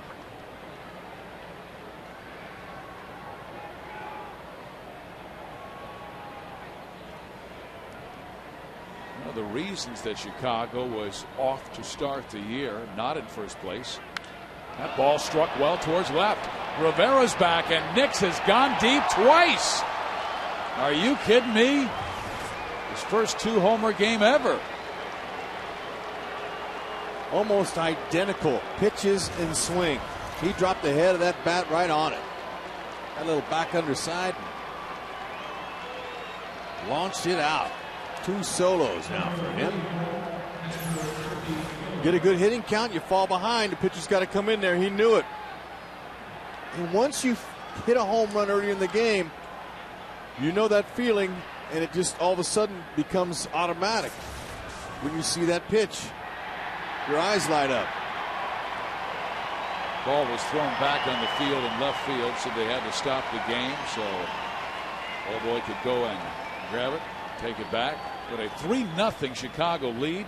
They have belted 2 home runs tonight. They now have 5 in the series. They led the American League with 235 last year. Saunders' curveball catches the outside corner, strike 1 to Corky Miller. Another good start by Saunders, but the Angels offense really quiet. That ball stroked to center field pretty well. Hunter back, reaches up and makes a catch at the end of his glove. He knew exactly where it was going. Good jump. Look at Miller. Miller's got the old look with his stirrups. I like that. I just noticed it. Hunter. Ooh, man, he snow-coned it right in the end of his glove. Better there than on the turf, though. Look at that. And you know what? Those outfielders' gloves, they're long fizz. But, you know, when you play outfield as long as Torii Hunter, you have feelings at the end of that glove. You can actually feel those fingers and the ball in it like that. It's a sensation that it comes with using it every day. Ask any carpenter or anybody who has tools that go to work for a long period of time. You got a good feel for it. And that nice Rawlings trapeze glove there, provided by Jim Hughes and Rawlings Company, is one of the best in the game. And as you can tell, he has a great relationship with his glove. He thanks his gloves. Like, way to pick me up, brother. He's awesome, man. Look at that. He's talking to his glove. Well, he's saying, you know, you're an extension of my hand, just like you're saying. Yeah. You help me, I help you. I'm telling you now, I've seen players look at their gloves and say some unkind things, but that's nice to compliment your glove every once in a while. It's fresh. That guy's awesome. Well, when you win 8 gold gloves, you have an unconditional love relationship with your glove. You forgive it when it makes an error. That's right. A lot of guys don't, though. I know you. That's what you're saying. I've seen guys come off the field and throw their gloves in the stands. Said, I don't want you anymore. I'm giving you up for adoption. 203 consecutive games without an error for Torrey Hunter. He's wearing the gold. That's why he wears the gold. Guys with the gold glove get the patch on there. And there's only a certain size you can go. You can't go and get one that's a yard long. No. I believe it's 11.5 inches long. Ground ball. Morales gets Posednik for the second out.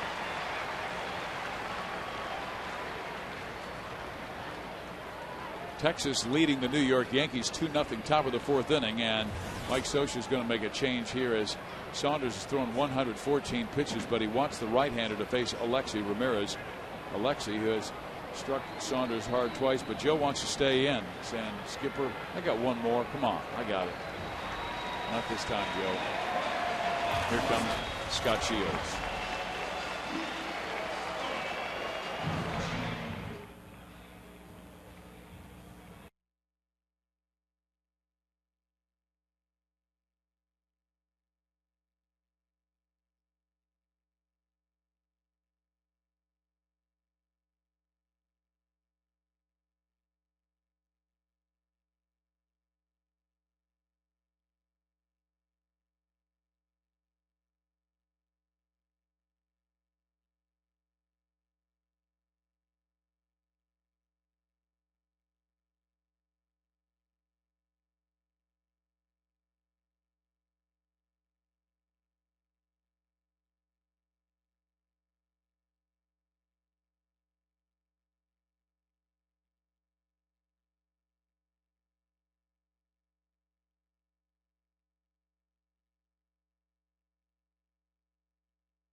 Jack in the Box. Right now, try the new mini sirloin burgers. They're 3 delicious burgers on toasted mini buns. Chicago trying to take the first 2 games of this 3-game series. They won last night 17-3, and they have a 3-0 lead tonight on a pair of home runs by Jason Nix and a base hit by Paul Konerko. So Saunders out, Shields in. A 6.75 ERA. Curveball high. 1 ball, 1 strike. He's facing Alexei Ramirez, who's really been hot. A single and a walk tonight. Now 9 hits in his last 5 games. Side 2-1.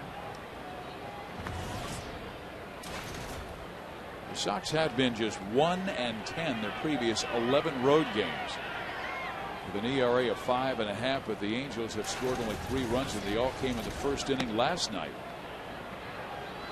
3-1 count to Ramirez. This has been a real challenge for Scott this year. His command. Too many walks, too many hitters counts. Misses ball 4. And for Scott, that is now 15 walks in only 17 1/3 innings. Yep, a little bit too many. That's the second walk now to Alexei Ramirez. He scored in his last time up. Joe Saunders gave up 3 runs in 6 2/3, walked 3. The final one cost him, and 4 strikeouts. But outside that walk that came around to score, Jason Nix was the rest of the difference. 2 solo home runs. And how about his brother Lance going deep for Cincinnati for his 4th home run tonight? So the Nix brothers are lighting up the scoreboard. Cincinnati won that game 6-4, courtesy of Lance Nix. Runner goes, throw by Mike Napoli, not in time. Runner throw by Napoli, but Ramirez has his 9th stolen base of the year. What an athlete. He sure is. You know what? He's not a real powerfully built guy either. To be a baseball player, you don't have to be big in stature. You don't have to have size. You can be small, you can be lean, you know, and actually leaner, the meaner, and better in baseball. When he was in Cuba, he was a center fielder. Last year, he was a marvelous second baseman for Chicago. Then they lose to shortstop Orlando Cabrera because they believe he can move to short. So in the last 3 years, he's been a starting center fielder for Cuba, starting second baseman for Chicago, now starting shortstop for the White Sox. Jermaine Dye down to the count 0-2. Ground ball struck to Morales. Bobbles it. Gets it to Shields in time to end the 7th inning. 1 run on the home run by Nix. 3-0 Chicago. Angels need some offense, and they need it now.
Chicago with a 3-0 lead over the Angels. Bobby Abreu will lead things off. Bottom of the 7th inning. Halos have not scored since the 1st inning last night. And Bartolo Colon, a former Angel, has shut them out through 6. And he has only needed 73 pitches to go 6 innings. He has not walked a man. He has struck out 3. Abreu has flied out and hit sharply into a 3-6-3 double play. Bobby again going 41 games to start 2009 without a home run with his new ball club. That's 190 plate appearances. In there. 1-1. He has barely missed a couple of home runs. Both that have gone for triples this year, hitting the tops of walls. He'll get it away. He'll get it sometime. Out of play. He had a home run rip there. But still, his batting average has been right at 300. 299 currently after going 0 for 2. And his on-base percentage is 40. And Mike Scioscia will take that, particularly moving him from the 3 spot to the 2 spot. And Vlad Guerrero, once he gets hot, good things can happen. That ball struck well. Center field. Could this be number 1? Yes! Bobby Abreu's first Angel home run. Well, you knew it would happen. I think we've been trying to talk him into it for the last week or so. And, man, he didn't mess around. That's dead center off Bartolo Colon. Welcome to the Angels and that home run club. Way to go, Bobby. It's the longest drought in his career to start a season. But that'll work. That's 1 run on the board. Hadn't scored a run in now 15 innings, and they'll take it. Torrey Hunter just made him smile. Look at Mickey Hatcher. They're all waiting for him, saying goose egg off the board. 3-1 ball game. Here is Vlad, and he swings and muscles it foul. Vlad has just barely missed twice in this game of squaring one up. He has taken a vicious rip and sent it foul. 242, so that's why you knew he was going to get one, but it's surprising how long it took. That ball stroked towards right field. Dye has it measured near the foul line, makes the catch, 1 out. So Vlad 1 for 3. Okay, Bobby Abreu gets the ball right down the middle. Nice pass at it.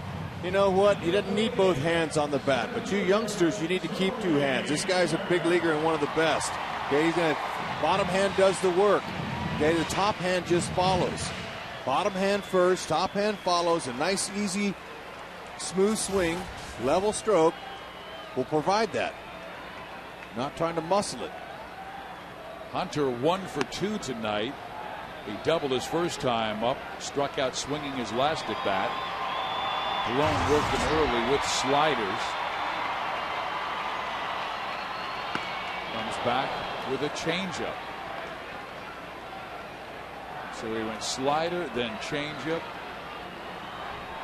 And you were a little surprised when he came after Torrey with fastballs, and I think Hunter was right with you. He was surprised.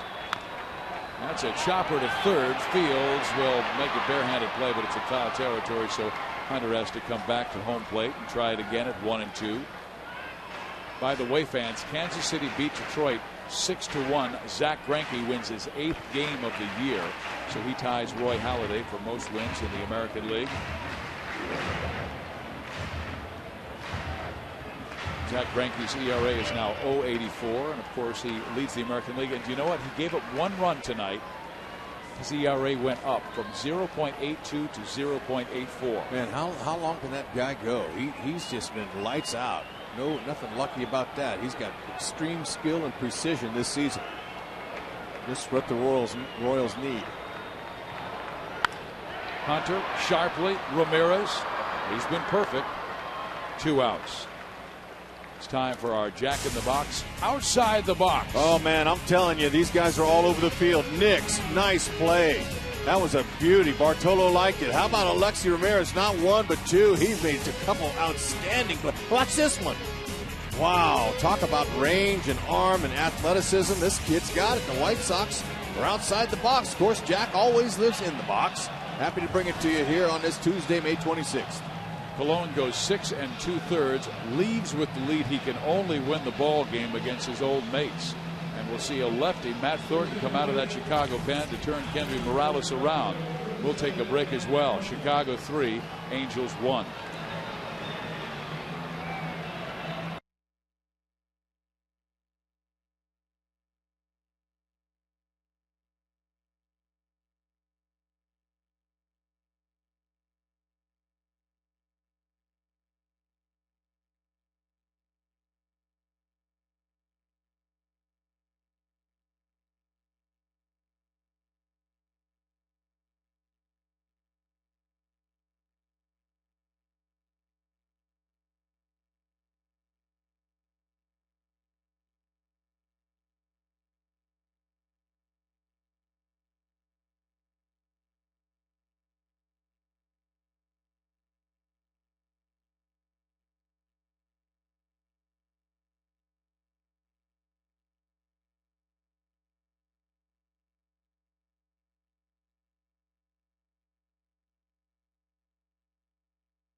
Back at the Big A, the Angels hoping to light up that halo. They trailed the White Sox 3-1, so the Rally Monkeys are out trying to get the offense started.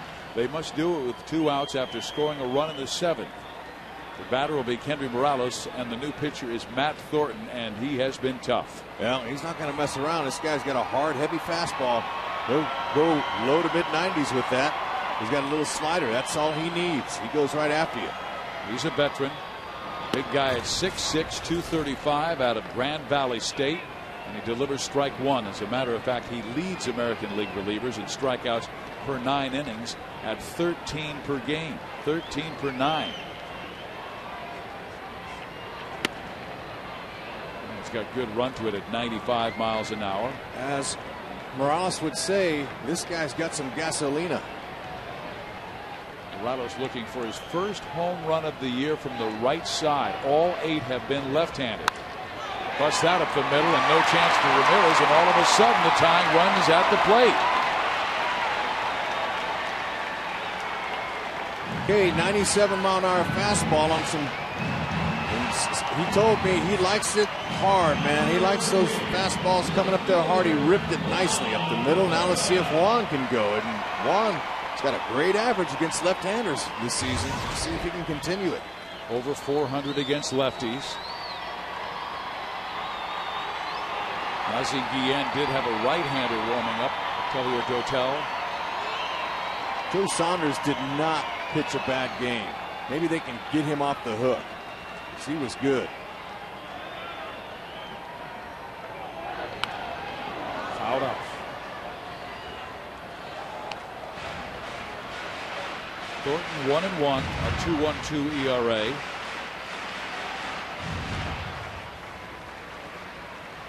Juan against the Southpaws. Look at that, 441.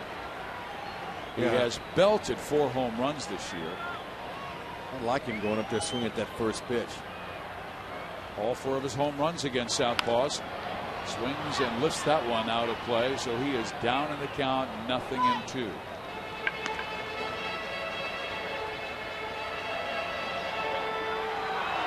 The Angels have a lefty, Darren Oliver, warming up. Top of the 8th inning, it'll be a lefty, Tomey, a righty, Panerco, and then a righty, Anderson.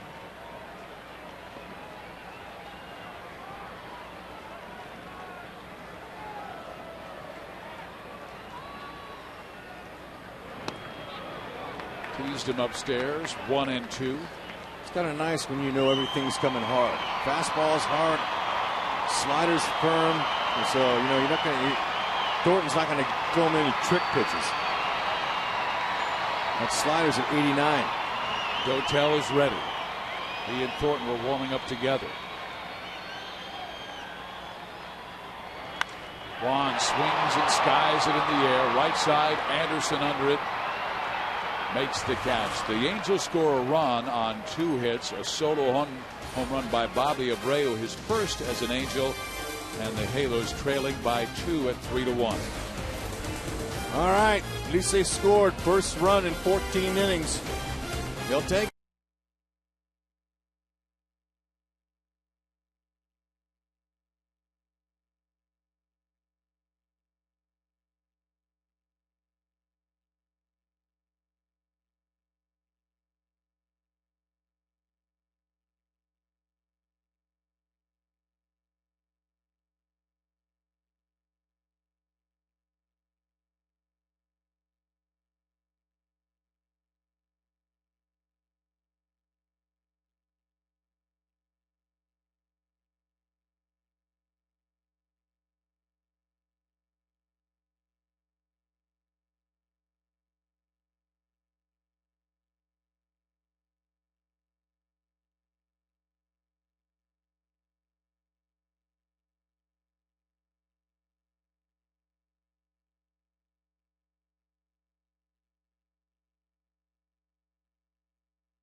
Big smile for Bobby Abreu. Talking with Torrey Hunter, he finally hit one out, and the Angels trailing 3-1 to the Chicago White Sox. Angels have 6 outs to go, and they want Darren Oliver to keep it close. Oliver has been the Angels' best reliever thus far in 11 games, 2.41 ERA as a reliever. Overall 2.18 because he had 1 start. That was against Minnesota. Pitched well. Thome the batter to lead it off. Jim has struck out, grounded into a double play, and walked. Chicago, a winning ball club. They won the Central last year by 1 game over Minnesota.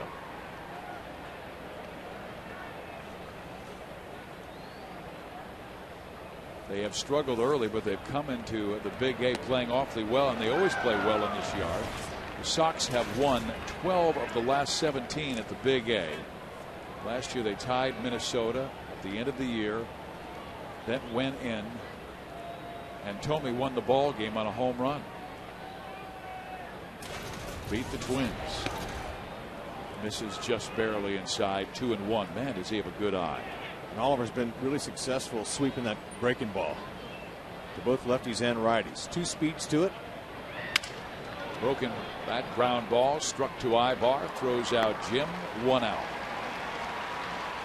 Angel fans looking for something unique this Father's Day? Well, how do Angel tickets and an opportunity to play catch with your dad on the field sound?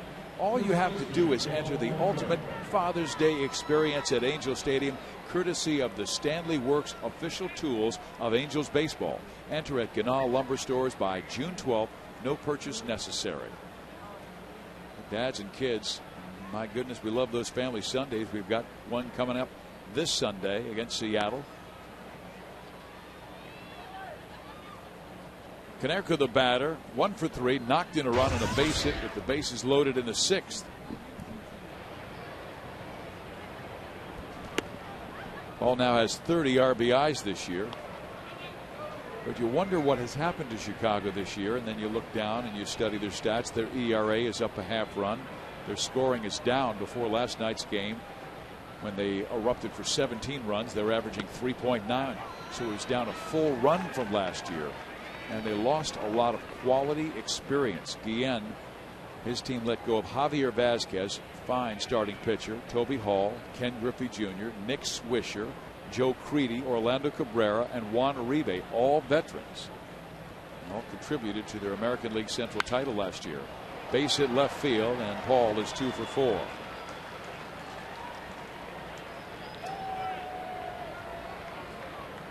Angels' Joe Saunders got the start. He went 6 2/3, gave up 3 runs, 2 on solo homers by Jason Nix, and the other on a base hit by Paul Konerko. The Angels came back with a home run by Bobby Abreu.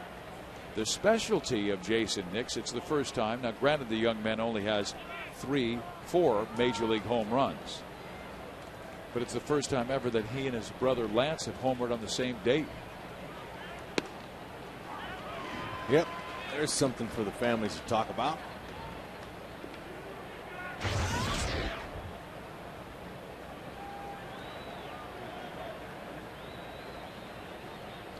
Brian Anderson 0 for 3.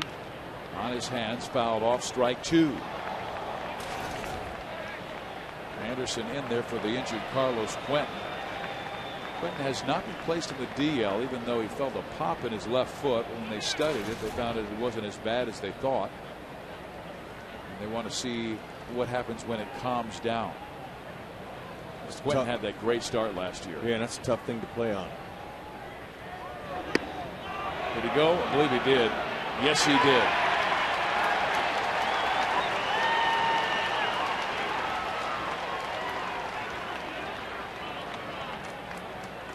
Ollie came in with that hard fastball, rushed it up on him, and surprised him a little bit. He's probably looking for something else. And Marinaccio with that Exmo camera slows it down. Yes, he made an offer at it.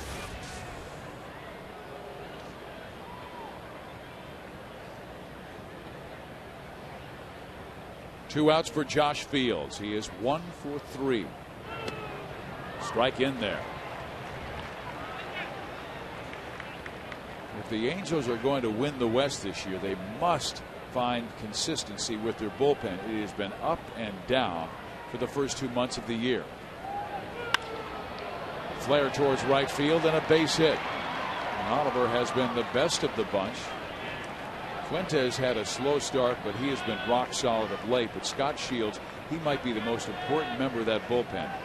To get from the 7th to the 8th inning, and in the past, Shields has been one of baseball's very best at holding opponents down in that 8th inning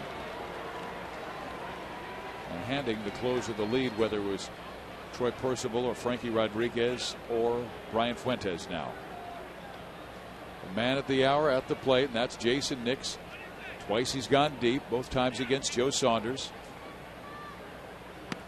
Strike one. Hey, that pitch there was similar to that one. Off of Saunders early. Second bullpen, pretty good poke. Now, that one was on the outer half, but he reached out and touched it out of the ballpark. Multi-home run game, first one in his career. Well, he has him behind the count, 0-2, and that's twice he's gone on the outside corner, and he still has not seen Darren Oliver's good slider. See if Ollie teases him here with one.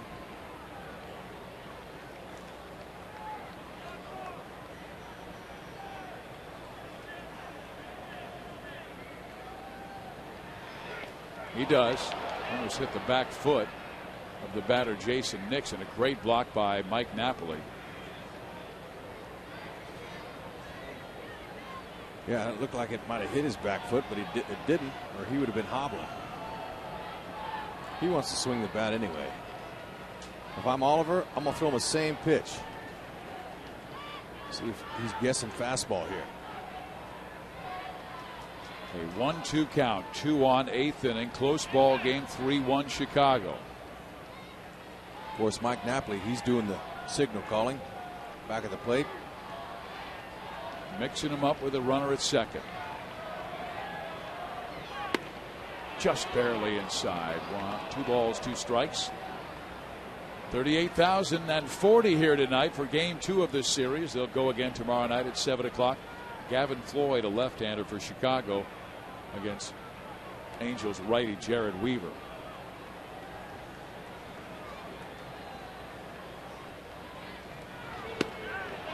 Ooh. Oliver thought he had strike 3, but Nix gets the call. Man, a tight zone by Jim Wolf. Let's take a look at that baby again. That's right where Napoli wants it. It's not where he catches it, it's where it crosses the plate. And Oliver, talk about our Coors Light freeze cam. There it is. He freezes for us. Good line. Yeah. Hey, look. He was a little shocked. Ooh. Broken bat, ground ball. Ibar hustles. Quick toss. Got him. Nice play by Eric. Out of trouble in the 8th inning. 2 left on. No runs, 2 hits. At the end of 7 1/2, the Angels trailing 3-1. Ibar, excellent play to help out Ollie.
That's one of those wake me when Big Daddy's up moments.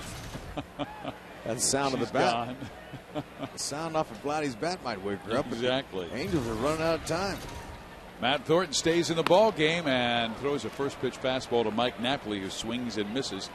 Napoli in a 1-for-18 slide.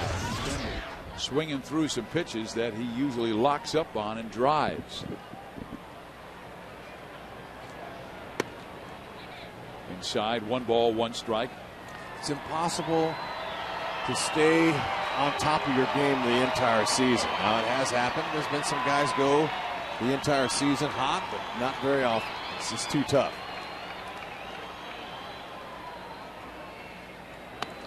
One is high, 2 balls and 1 strike. This is a very good Chicago bullpen when you get to their tough guys like Dotel, Thornton, Linebrink, Jenks. In there, 2-2.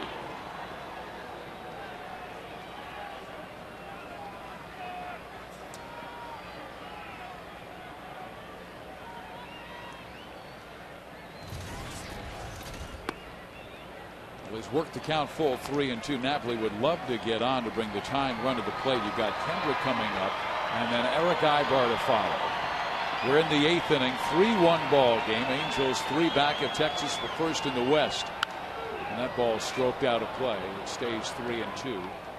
Yankees have tied it on Texas. They were trailing 3-0, but New York scored 3 times, and that game has gone to the top of the 6th inning, so they finally got to Kevin Millwood. Oakland's hanging on by a run, 4-3 over the Seattle Mariners. Mariners coming in on Friday. Foul. Minnesota beat Boston 5-2. KC, we told you, 6-1 over Detroit, with Greinke getting his 8th win of the year, his only loss this season to the Angels in that wonderful performance by Joe Saunders. 1-0 victory. Ground ball, second base. Nix has it. 1 out.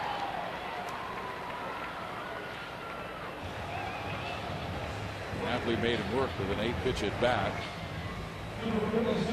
Crowd of 38,040 on hand tonight, hoping the Angels can come back. The Rally Monkeys are out, and the Angels hope to rally here in the 8th inning. Kendrick, the batter, is 0 for 2 with a strikeout and ground out, and then he launches one towards right. Dye is over to make the catch, and 2 gone. Tomorrow's pitcher's pretty good matchup. Gavin Floyd, who's 3-4, but a very high ERA, against Jared Weaver, who's been a tough luck starter for the Angels. Look what his numbers are against the White Sox in his career: 3-0 and an 0.34 ERA. That's better than Greinke. But Jared has pitched so well in every single start, and yet the Angels have not scored many runs for him. Ibar, the batter, 0 for 2 with a pop-up and grounded out. Tried to bunt one on. Colon made the play and tossed him out. 2-0. Brian Fuentes warming up in the Angels' pen. Oliver threw a shutout 8th inning. Thornton, he don't mess around. He just goes right after it. Says hit it if you can. What a talent to have a left arm that throws that kind of gasolina. Low 3-1 now to Eric Ibar.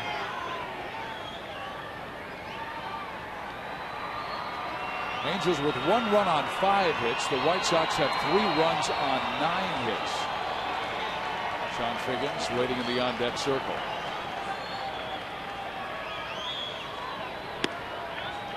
High ball 4, so the Angels with life here in the 8th inning. The tying run will be coming to the plate in Sean Figgins. Figgins without a home run this year. Well, he would love one. All you got to do off a guy like this is put an easy swing on him, and you never know what can happen. You pull it down that line. Sean Figgins said he could. Now Donnie Cooper's going to come out, talk to Thornton a little bit. So there's no one up in the bullpen for the White Sox. They want one more inning out of him before they can go to Bobby Jenks, former Angels prospect. Fell out of favor with the organization because of disciplinary reasons and picked up by Chicago and became their closer and has been a very good closer for Chicago through the years. Helped them win that World Championship back in 2005. Angels held to 3 last night in a 17-3 slaughter. Tonight they trailed 3-0. Then Abreu hit his first home run of the year to make it 3-1. Figgins 1 for 3 with a 14-game hit streak. Line drive, base hit, left field. So Sean is 2 for 4, and the tying runs are on with Bobby Abreu coming up. All right, now Dotel continues to throw now in that bullpen. He's sat down for a little while. Now he's back up. They'll leave him in here left on lefty. Abreu can get on. I would imagine they'll bring Dotel on for Vlad Guerrero. Bobby's hit it hard twice tonight. Hit it extremely hard, but Konerko made a nice play and turned it into a 3-6-3 double play back in the 4th. Then belted a home run to straightaway center last time up. Thornton brings it. Bobby takes strike 1. 7th inning. He hadn't homered all year till that swing off Bartolo. Dead center. Good stroke, and he's on the board. Now let's see. He doesn't have to hit one here, but to make it interesting, it'd be nice if he could split the gap. Outfielders are all deep.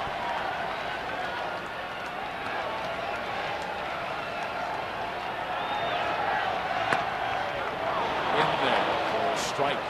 Abreu didn't like that because that slider was away.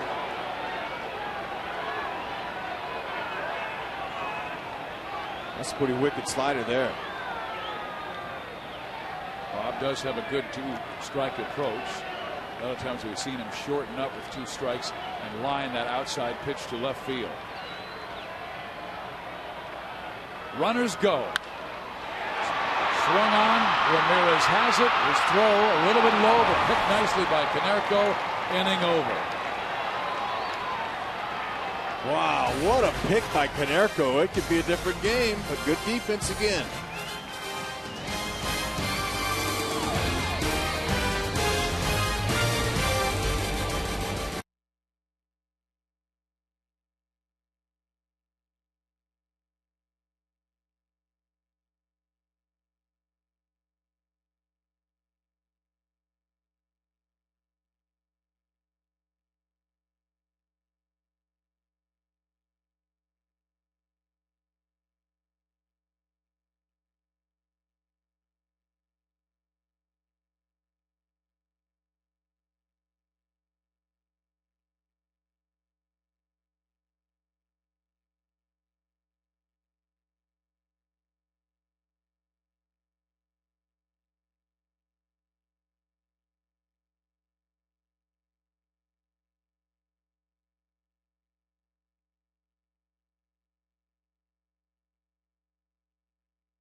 Traveling and can't watch your Angels on Fox Sports West or KCOP, you can always catch the game on your computer with MLB.TV. New 2009 MLB.TV premium features include HD quality where available and the ability to pause, fast forward, and rewind live games. For more details, visit angelsbaseball.com where baseball is always on. Steve Physiak, Rex Hudler with you, and look who's coming out of the pen. Matt Palmer has been a starting pitcher this year, and he was a closer in Venezuelan winter ball. Mike Scioscia told us before the game he might go to Matt just to give the bullpen a little length after they went 8 innings last night. Palmer will start on Saturday against Seattle. So this is his side session. Yeah, no, we saw him warming up in the bullpen, and I was just figuring he was getting a little work in. But, you know, instead of working with no hitters in the bullpen, you might as well come out and test it out against some offense here. Sunday against the Dodgers, he had a rough outing, gave up 4 runs, and had just an out away of qualifying for a victory. But when he left the game, he was down, and the Angels were trailing 4-0 to Chad Billingsley. They rallied and won the game 10-7, and they scored enough runs in their half of the 6th to qualify him for the victory. Fizz, you notice anything about this hitter, Miller? He likes to go with the old stirrups. That is something you don't see anymore. Take a picture of that, folks. That's the way they used to play in the 80s and 90s. Socks and stirrups showing. 2-2 barely misses. 3-2. I said he was a throwback player last night in that game, and I don't remember his socks being jacked up like that. Now there's Thome. Excuse me, that's not Thome, that's Posednik, but he's got the old-fashioned shoe in all black. And Miller gets a base hit, reaching out and punching one to left field. A good pitch thrown by Palmer, down and away, and he lifts it towards left. So that'll be it for Corky. So they're bringing in a quicker player to pinch run for him, as the lead is just 3-1 Angels. And let's see if Posednik is in a sacrifice situation. Chris Getz is the pinch runner. He's got good speed. We saw him run last night.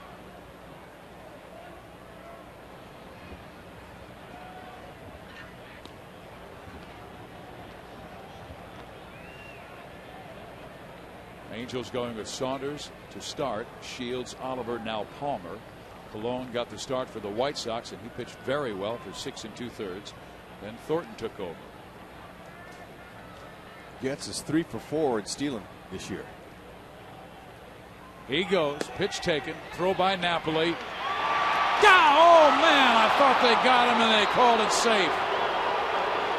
Wow. It looked like Napoli threw that ball right on the money, and Ibar with the tag. But a steal for Getz. Okay, Mike Napoli had a tough ball down in the dirt like that. Ibar goes out and gets it, and by the time he reaches back and touches his hip, his foot was on the base. Just barely. That's a good call there by Phildon Colbreth. We had to see a replay twice to see it. Nobody out. Second base, Getz.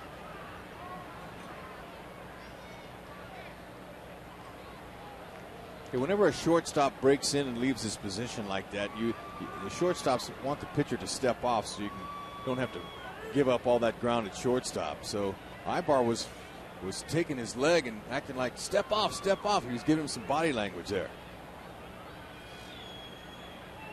Sednick showing bunt, trying to get Getz to third base. Scott Linebrink has been warming up in the Chicago bullpen, and not Bobby Jenks. Jenks blew the game on Sunday when they lost 4-3 to the Pittsburgh Pirates.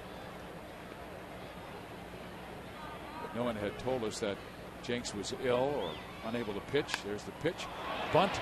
And Morales will take care of it. Getz gets back to second base. So a poor bunt by Scott Posednik, who pops up to first. And Ozzie, there's the emotion. If you took a shot at Mike Scioscia and that happened, he would just look like the same Mike Scioscia if the guy had hit a home run. Oh well, you know, different strokes. Every manager's different, and Ozzie, he's a volatile guy. That's his personality. Players have come to understand him. He's done a pretty good job in this White Sox. He got him a World Series. Well, here's a guy who's had a great game, Alexi Ramirez, not only with a hit and a pair of walks, but with 3 excellent defensive plays.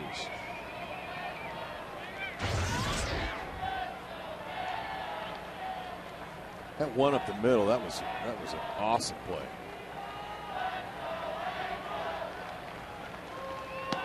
Curveball just barely misses. It's 2-0.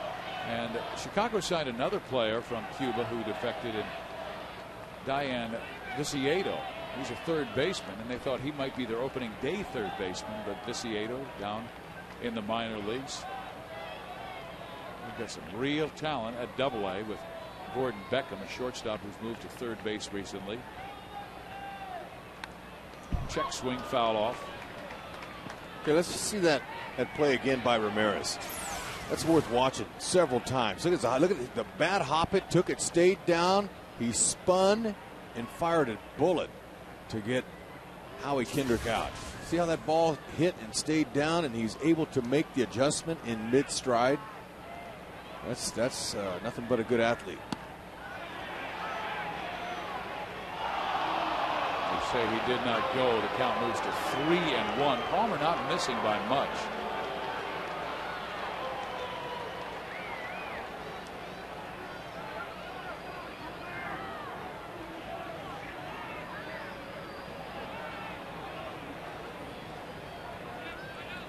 Gets at second base.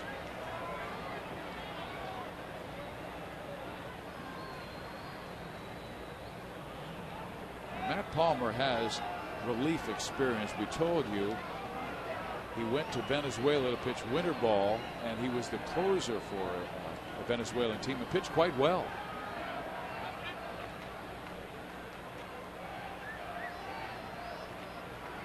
Gets in his mind at second base. A single by Corky Miller gets pinch ran for him. Stole second. And Ramirez with a favorable 3-1 count. First base is open. They could set up a double play for Jermaine Dye. Dye's been red hot in an RBI machine.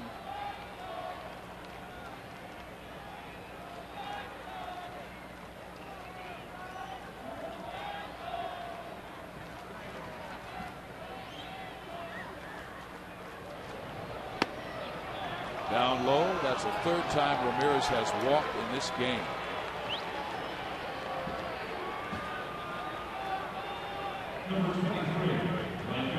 Mike Scioscia has not seen very much offense from his Halos in this series. Just 3 runs last night in a 17-3 Chicago blowout of the Halos, and 1 tonight.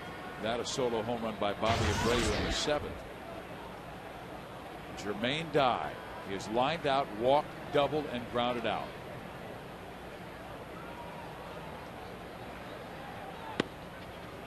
Ball 1. We have seen Dye on these streaks before, and it seems like he crushes everything. And his 2 outs tonight have been smashes. One a line out to left, and the other he crushed one the opposite way. It was knocked down by Morales and was able to throw to the pitcher cover. Hit sharply. Figgins has it go up the end of his glove. Getz will come around to score, and that makes it a 4-1 ball game. Figgins did all he could. Stretched out, just couldn't keep it in the webbing. He'd have gotten out for sure. But as it trickled by, third base coach Jeff Cox just said, hey, look, he can't throw you out. Keep going. Good try. As he gets fully stretched out, just eluded his glove.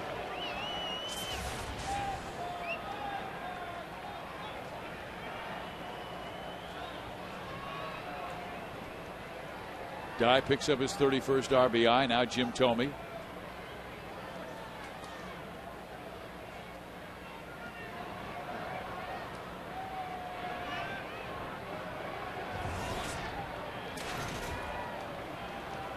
Angels were facing a team that played well on their homestand, winning 4 of their 6 ball games. But prior to that, were absolutely miserable. But you knew Chicago, such a good team in the past, was going to find it, and they certainly have in the first 2 games of this series, playing awfully well, crushing the Angels last night, now out pitching them tonight, and their defense has been darn near spectacular. Thome 0 for 3 with a walk.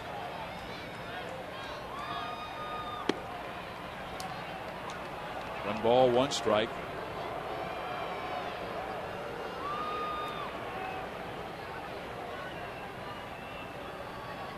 You know, I thought the Angels were going to get to Bartolo Colon before he even got on the mound. But, you know, you just can't tell. Bartolo really mixed him up well.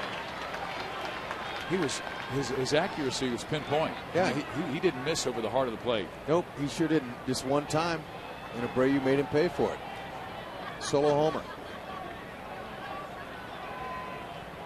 Fastball between 87 and 91, 92 miles an hour. 2 on, 1 out, 1 in.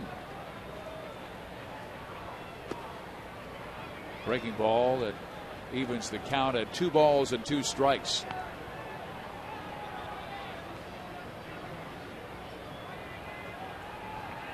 Chicago won the American League Central, that 1-game playoff over Minnesota last year. They came into tonight's play 5.5 games behind Detroit, but the Tigers lost tonight to Kansas City and Zach Greinke. Low. As the final, Oakland beats Seattle 4-3, and Texas has regained the lead on the Yankees 4-3, bottom of the 6th inning.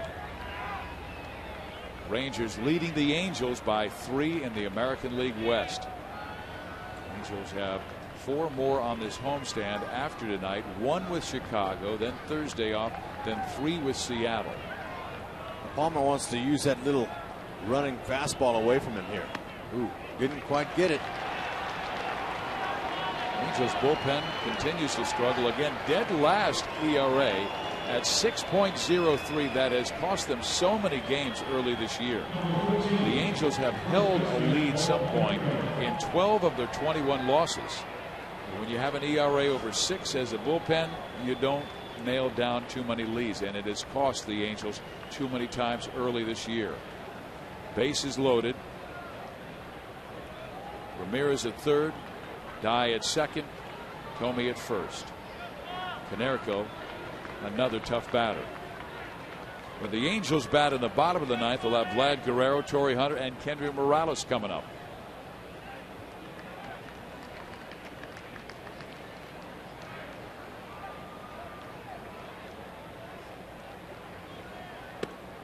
Breaking ball that sweeps away, ball 1. Palmer having a hard time getting ahead of guys. That's been a problem for him here in this inning. Ball behind a little bit. It's kind of he's kind of what you call a nibbler. He's going to throw his little cutter, natural cutter in, sinkers away, curveballs down. Comes back with a sinking fastball that was swung on and missed by Paul. This guy gets good movement, good action out of his pitches, but he wants to hold him down right there if the Angels are going to try to mount any kind of rally. Next pitch will be his 25th this inning.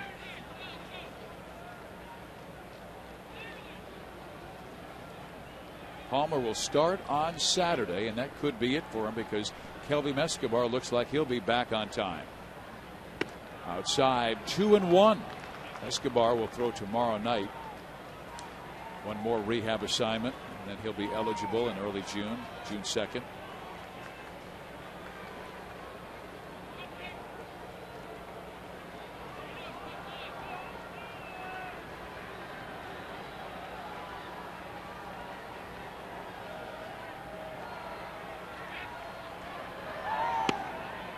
Just missing inside, 3-1, a tight zone.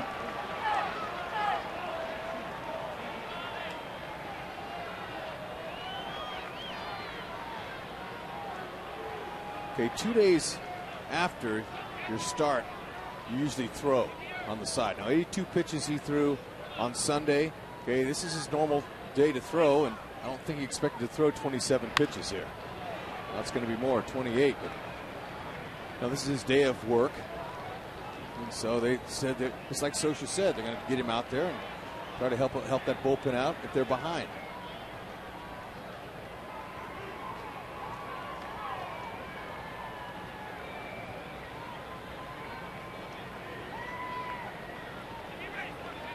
Little sinking fastball down low might do the trick. I don't know. Let's see. If Konerko can lift it, could be more damage. Palmer can't afford to lose him. Oh. Well, he crushes that one down the line, but foul, and the count is 3-2. But he's not fooling Paul Konerko, not on the last 2 pitches. And he's got 7 grand slams in his career. Almost had his 8th. Bases are loaded. Nowhere to put Konerko. A 4-1 ball game. Chicago has the lead. They've controlled this series from the very beginning.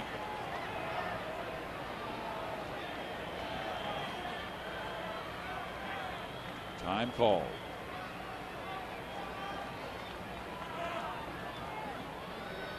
Napoli and Figgins both coming in for a visit with Matt.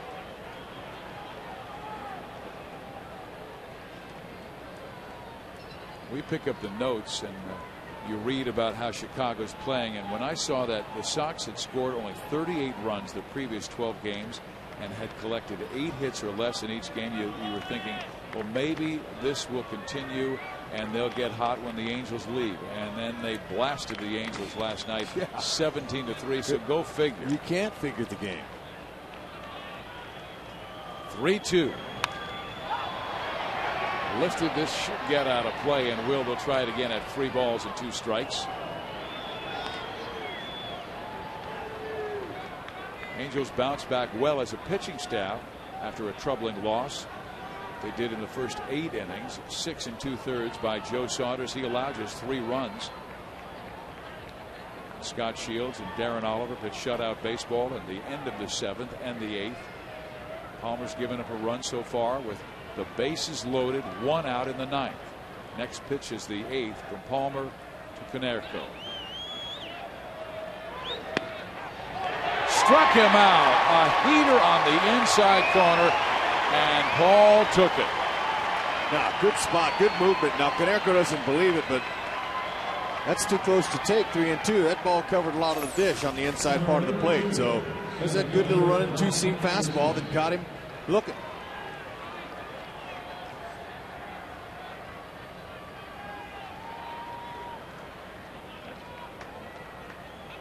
Palmer wants to try to start out this hitter, Brian Anderson, working ahead so he can try to tease him out of the strike zone, but he's been falling behind. Got good stuff. The 30-year-old rookie needs 1 more out. And Anderson gives it to him by popping up right side. Morales wants it. He has it. Chicago scores a run but leaves 3. Bottom 9th we go. Angels need base runners and big hits.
The 9th inning, and Bobby Jenks, we understand, is ill, so he will not close the game, but instead will go to Scott Linebrink to check out his numbers. A 1.69 earned run average, 16 innings this year, 16 hits, 5 walks, 16 strikeouts.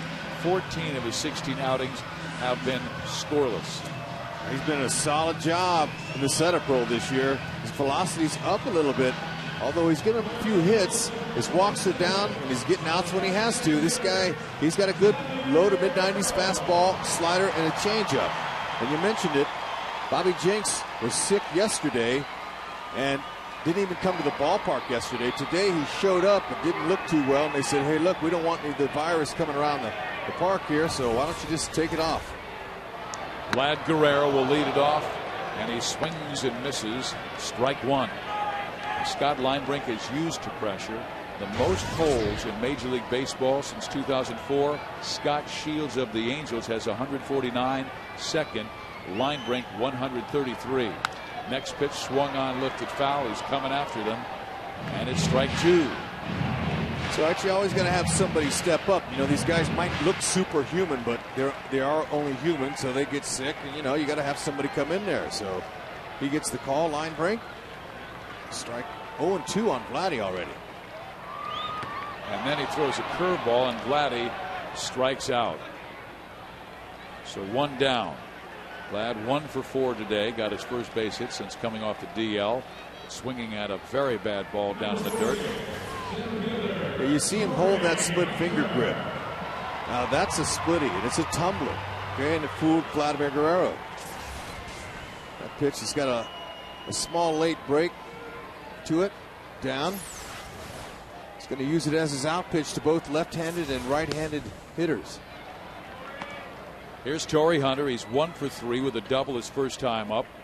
And throwing out at third base, trying to advance from second to third.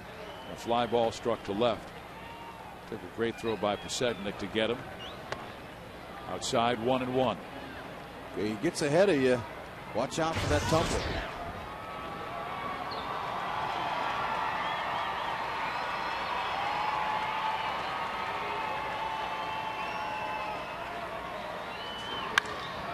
That is cracked to left field. Pasednik racing back, and it is gone.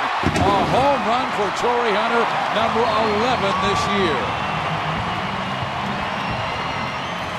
That ball didn't waste any time leaving the yard. Man, oh man, was that a line shot. Wow. No fatigue in that man. Woo! Linebrink came in and he made him pay. Oh man, he squared that ball up. You can't hit it any better. The only question was it going to be high enough? And Scott Pasednik, the left fielder, he kind of just slowed down and says, man, I better check my face for some tracer burns. That ball left in a hurry. Morales grounds out. 2 outs now in the 9th inning. Angels need to get a man on to bring the tying run to the plate.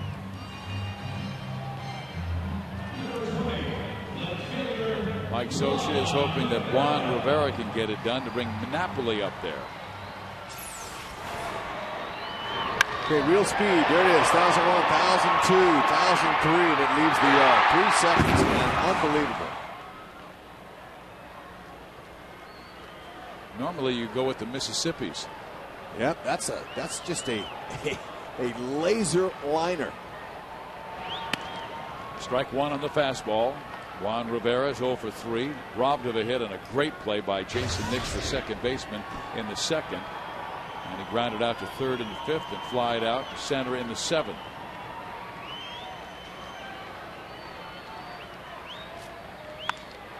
There's a base hit, so the Angels with life. They will bring the tying run to the plate in this 9th inning. And a guy with good power coming up in Mike Napoli. Morales' second hit. The Chicago White Sox thought they had the game won on Sunday. They were leading by a run 3-2 to Pittsburgh. 2 out in the 9th inning, nobody on, and everybody was racing towards the exits. Then Jack Wilson, of all people, hits a home run to tie it. Delwyn Young with a man on got a game-winning hit, and Pittsburgh won. But on the first pitch, Mike Napoli pops up, and that's the final out of the ball game, and the Angels lose to Chicago 4-2. So the White Sox continue their mastery of the Angels. They have won 13 of the last 18 ball games played at the Big A. No team has a better record in this yard than Chicago in that time. 4-2 the final score as Colon gets the victory over Joe Saunders. Now Bartolo Colon, he brought his game here to the Big A. Now, no question about it. He looked good going 6 2/3 innings. Gave up just 4 hits on only 1 run. That was the home run and first of the year for Bobby Abreu. But Bobby did